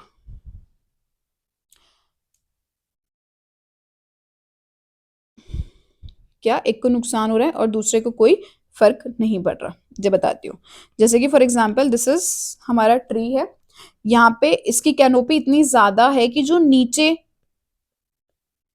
प्लांट्स हैं उन तक सनलाइट ही नहीं पहुंच रही है, इनका नुकसान हो गया और इनको कोई फर्क ही नहीं पड़ा, इनको पता ही नहीं चला कि इनसे गलती हो गई। This is amensalism. I told you, penicillin, हमने एंटीबायोटिक्स ली, पेंसिलिन मर गई, पता ही नहीं चला दूसरे को तो कि उसने खत्म कर दिया। अब क्या है, एक और जैसे फॉर एग्जांपल एक प्लांट है या फ्लावर है, अपने आप को बचाने के लिए, क्या अपने आप को बचाने के लिए वो एक केमिकल सिक्रीट करे, अपने आप को बचाने के लिए केमिकल सिक्रीट करें। ठीक है। तो अब इसको तो कोई फायदा नुकसान नहीं हुआ, बट जो मरा, मतलब जिस केमिकल सिक्रीट अपने आप को बचाने के लिए जिससे किया, कोई भी ऑर्गेनिज्म या दूसरा प्लांट, वो गया। Is it okay? इसको बोलते हैं हम एलियोपैथी। एंड एलियोपैथी क्या है? बेसिकली अपने अंदर उन्होंने डिफेंस मैकेनिज्म प्रिपेयर किया सच दैट दूसरे को नुकसान हुआ, खुद को नहीं हुआ। Is it okay? समझ आया? अमेंजलिज्म मैं एक बार फिर से सारे समराइज कर देती हूँ। क्या है? कंपटीशन, दोनों का नुकसान हो गया। अमेंजलिज्म में एक का नुकसान, एक को, एक का न्यूट्रल। जैसे मैंने क्या बताया, shady trees, shady herbs by trees, ठीक है। एंटीबायोटिक से पेंसिलिन गई। एंटागोनिस्ट कोएवोल्यूशन बताया था कि एक को कहीं ना कहीं नुकसान हो रहा है, एक को कहीं ना कहीं फायदा हो रहा है। वहां पे मोनाक और मिमिक बटरफ्लाई, दोनों में से एक को क्या हो रहा था? फायदा, और दूसरी को क्या हो रहा था? नुकसान। मतलब बेसिकली मोनाक को तो नुकसान हो रहा था, मिमिक उसके जैसे हो रही थी, तो क्योंकि वो भी अब खाई जाई जा रही थी, ठीक है। और बर्ड को भी नुकसान हो रहा था, क्योंकि अगर उसने मोनाक को खा लिया तो मर गई, है ना। तो और मिमिक को फायदा हो रहा था, ठीक है। दिस इज एंटागोनिस्ट कोएवोल्यूशन का पार्ट है। न्यूट्रलिज्म, दोनों को ही कोई असर नहीं हो रहा है। कमेंजलिज्म, एक को कोई फर्क नहीं पड़ रहा है, एक को फायदा हो रहा है, जैसे मैंने कैटल वाला एग्जाम्पल बताया, है ना। कैटल, जो कैटल है वो एक लाइक वो करती है, सिक्रीट आउट, मतलब बेसिकली वो बर्ड्स जो हैं वो इंसेक्ट्स को खा लेती है। म्यूचुअलिज्म, दोनों को फायदा हुआ। माइकॉर्डिया इसका एग्जाम्पल है, इसका एग्जाम्पल जूजेंथिल एंड कोरल रीफ्स है, इसका एग्जाम्पल लाइकन्स हैं। हमने इसके अलावा ये भी पढ़ा था, bees and plants wala. These all are the biointeractions.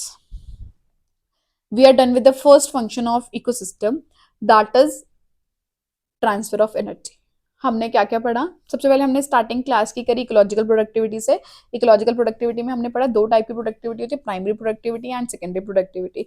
Primary productivity क्या है? जो प्लांट्स जो है वो प्रोड्यूस कर रहे हैं, वो दो टाइप की होती है, ग्रॉस एंड नेट। ग्रॉस क्या है? टोटल उन्होंने जितनी भी एनर्जी जो है वो प्रोड्यूस करी, ठीक है। अब उसमें जो टोटल एनर्जी जो प्रोड्यूस करी, उसमें से कुछ रेस्पिरेशन में लूज हो गई, तो जो बची दैट इज हमारी ग्रॉस। यही था, ठीक है। इसके बाद सेकेंडरी, प्राइमरी को जो कंज्यूम कर लिया, उसके बाद जो एनर्जी बची दैट इज सेकेंडरी प्रोडक्टिविटी। उसके बाद हमने स्टार्ट किया अपना फूड चेन वाला। उसके हमने पहले समझा ट्रॉपिक लेवल क्या होता है। ट्रॉपिक लेवल एक सर्टेन लाइक लेवल पे ऑर्गेनिज्म जिसको दूसरा ऑर्गेनिज्म जो है वो कंज्यूम करेगा, तो उस लेवल को रिप्रेजेंटेशन में किया हमने ट्रॉपिक लेवल। देन उसके बाद हमने पढ़ा food chain and food web. Food chain is always unidirectional, food web is the interconnection of the food chain. Food chain जो है वो ज्यादा, उससे वो ज्यादा रियलिस्टिक नहीं है, food web is more realistic. Food chain has two types, grazing and detritus. Grazing में क्या होता है? वो प्लांट से स्टार्ट करते हैं, और जब हम डिट्राइटिस में बात करते हैं तो वो कहाँ से स्टार्ट कर रहे हैं? वो स्टार्ट कर रहे हैं बेसिकली डेट्रीवर्स से, basically dead and decade matter से। हमने क्या पढ़ा कि कंज्यूमर्स दो टाइप के होते हैं, माइक्रो एंड मैक्रो। मैक्रो में हमारे कौन से आते हैं? Carnivorous, herbivorous, omnivorous and scavengers. Scavengers वो ऑर्गेनिजम्स होते हैं जो डेड एनिमल पे कंज्यूम करते हैं, और उनके अंदर जो डाइजेशन होता है वो कैसा होता है? इंटरनल। यही पढ़ा हमने अभी तक, ठीक है। उसके बाद हमने क्या देखा? एनर्जी का फ्लो। एनर्जी का flow is like always upright, that means कि जो नीचे ट्रॉपिक लेवल पे एनर्जी होगी उससे ऊपर वाले पे कम होगी, उससे ऊपर वाले पे और कम होगी, उससे ऊपर वाले पे और कंज्यूम कम होगी। ऐसे ही क्रोनोलॉजी जो है वो चलती रहेगी, ठीक है। उसके बाद हमने देखा पिरामिड्स। पिरामिड्स में हमने तीन टाइप के देखे। एक हमने एनर्जी वाला, बायोमास, नंबर। हमने देखा energy is always upright. Biomass में हमने देखा टेरेस्ट्रियल में it is upright, but in case of aquatic it is inverted. Number में हमने तीन देखे, spindle, inverted and upright, depending on the numbers of the organisms. What is ecological pyramid? It is a graphical representation. हमने उसके बाद देखा कि हम कैसे bio accumulation and bio magnification में डिफरेंशिएट कर रहे हैं। जब एक ही ऑर्गेनिज्म के अंदर फूड बेसिकली जो हार्मफुल सब्सटेंसेस हैं वो एक्यूमुलेट होते रहते हैं, तो उसे बोलते हैं हम बायो एक्यूमुलेशन। और यही जब हार्मफुल सब्सटेंसेस जो हैं वो हर ट्रॉपिक लेवल पे चली जाएं और बढ़ने लग जाएं, तो दैट इज बायो मैग्निफिकेशन।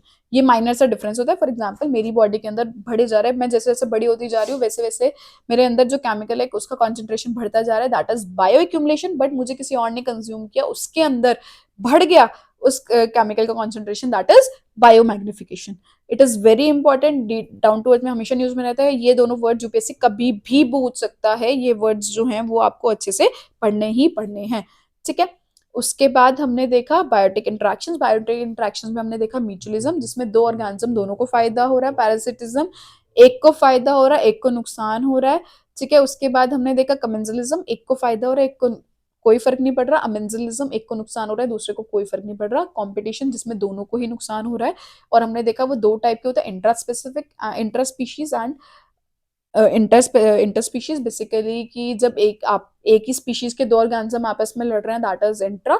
और जब दो अलग अलग ऑर्गेनिज्म अलग अलग स्पीशीज के लड़ रहे हैं, तो दैट इज इंटर स्पेसिफिक। इसका एग्जांपल पढ़ा हमने लायन एंड हाइना, इसके अंदर विद इन लाइन्स अगर हो सकता है। फिर हमने पढ़ा कोएवोल्यूशन। कोएवोल्यूशन भी दो टाइप का पढ़ा, antagonist and mutualistic. Antagonist is, हमने उसमें एग्जांपल पढ़ा mimic butterfly and monarch butterfly का, and fig and wasp. Fig and wasp is quite important for our exam, you should know. Wasp species news में पूछा जा सकता है। इसमें सबसे इंपॉर्टेंट बात इज इंटरस्पेसिफिक। मैंने ये सारी स्टोरी आपको सुना दी है जो हमने अभी तक पढ़ी है। इट इज वेरी इंपॉर्टेंट, इसको 10 बार सुनो, पढ़ो, लिखो, जो मर्जी करो, but you should know all these facts. मैं ये बात 5 बार रिपीट कर चुकी हूँ इसमें, जो जो मैंने बोला है, और जब नेक्स्ट लेक्चर स्टार्ट करेंगे तब भी करेंगे। सो एक काम करते हैं, हम 1.5 घंटा हमें हो चुका है पढ़ते हुए, so let's take a break. हम 10 मिनट का ब्रेक लेते हैं, क्योंकि हमें 3 घंटे का सेशन करना है। उसके बाद हम फिर 1 1 20 मिनट्स का सेशन रखेंगे। मतलब बेसिकली ब्रेक है 10 मिनट का। पानी वानी पी लो, जो चीज हुई है उसको, लाइक ये नहीं है कि चले जाओ फोन चलाने लगे, नहीं, उस चीज को लाइक वो करो, एसिमुलेट करने की कोशिश करो। ब्रेक देते ही इसलिए कि आपके दिमाग में भर चुका होगा, उसको एसिमुलेट करो, एंड देन उसके बाद हम स्टार्ट करेंगे फिर से with the next topic, that is हमारा सक्सेशन, इकोलॉजिकल सक्सेशन।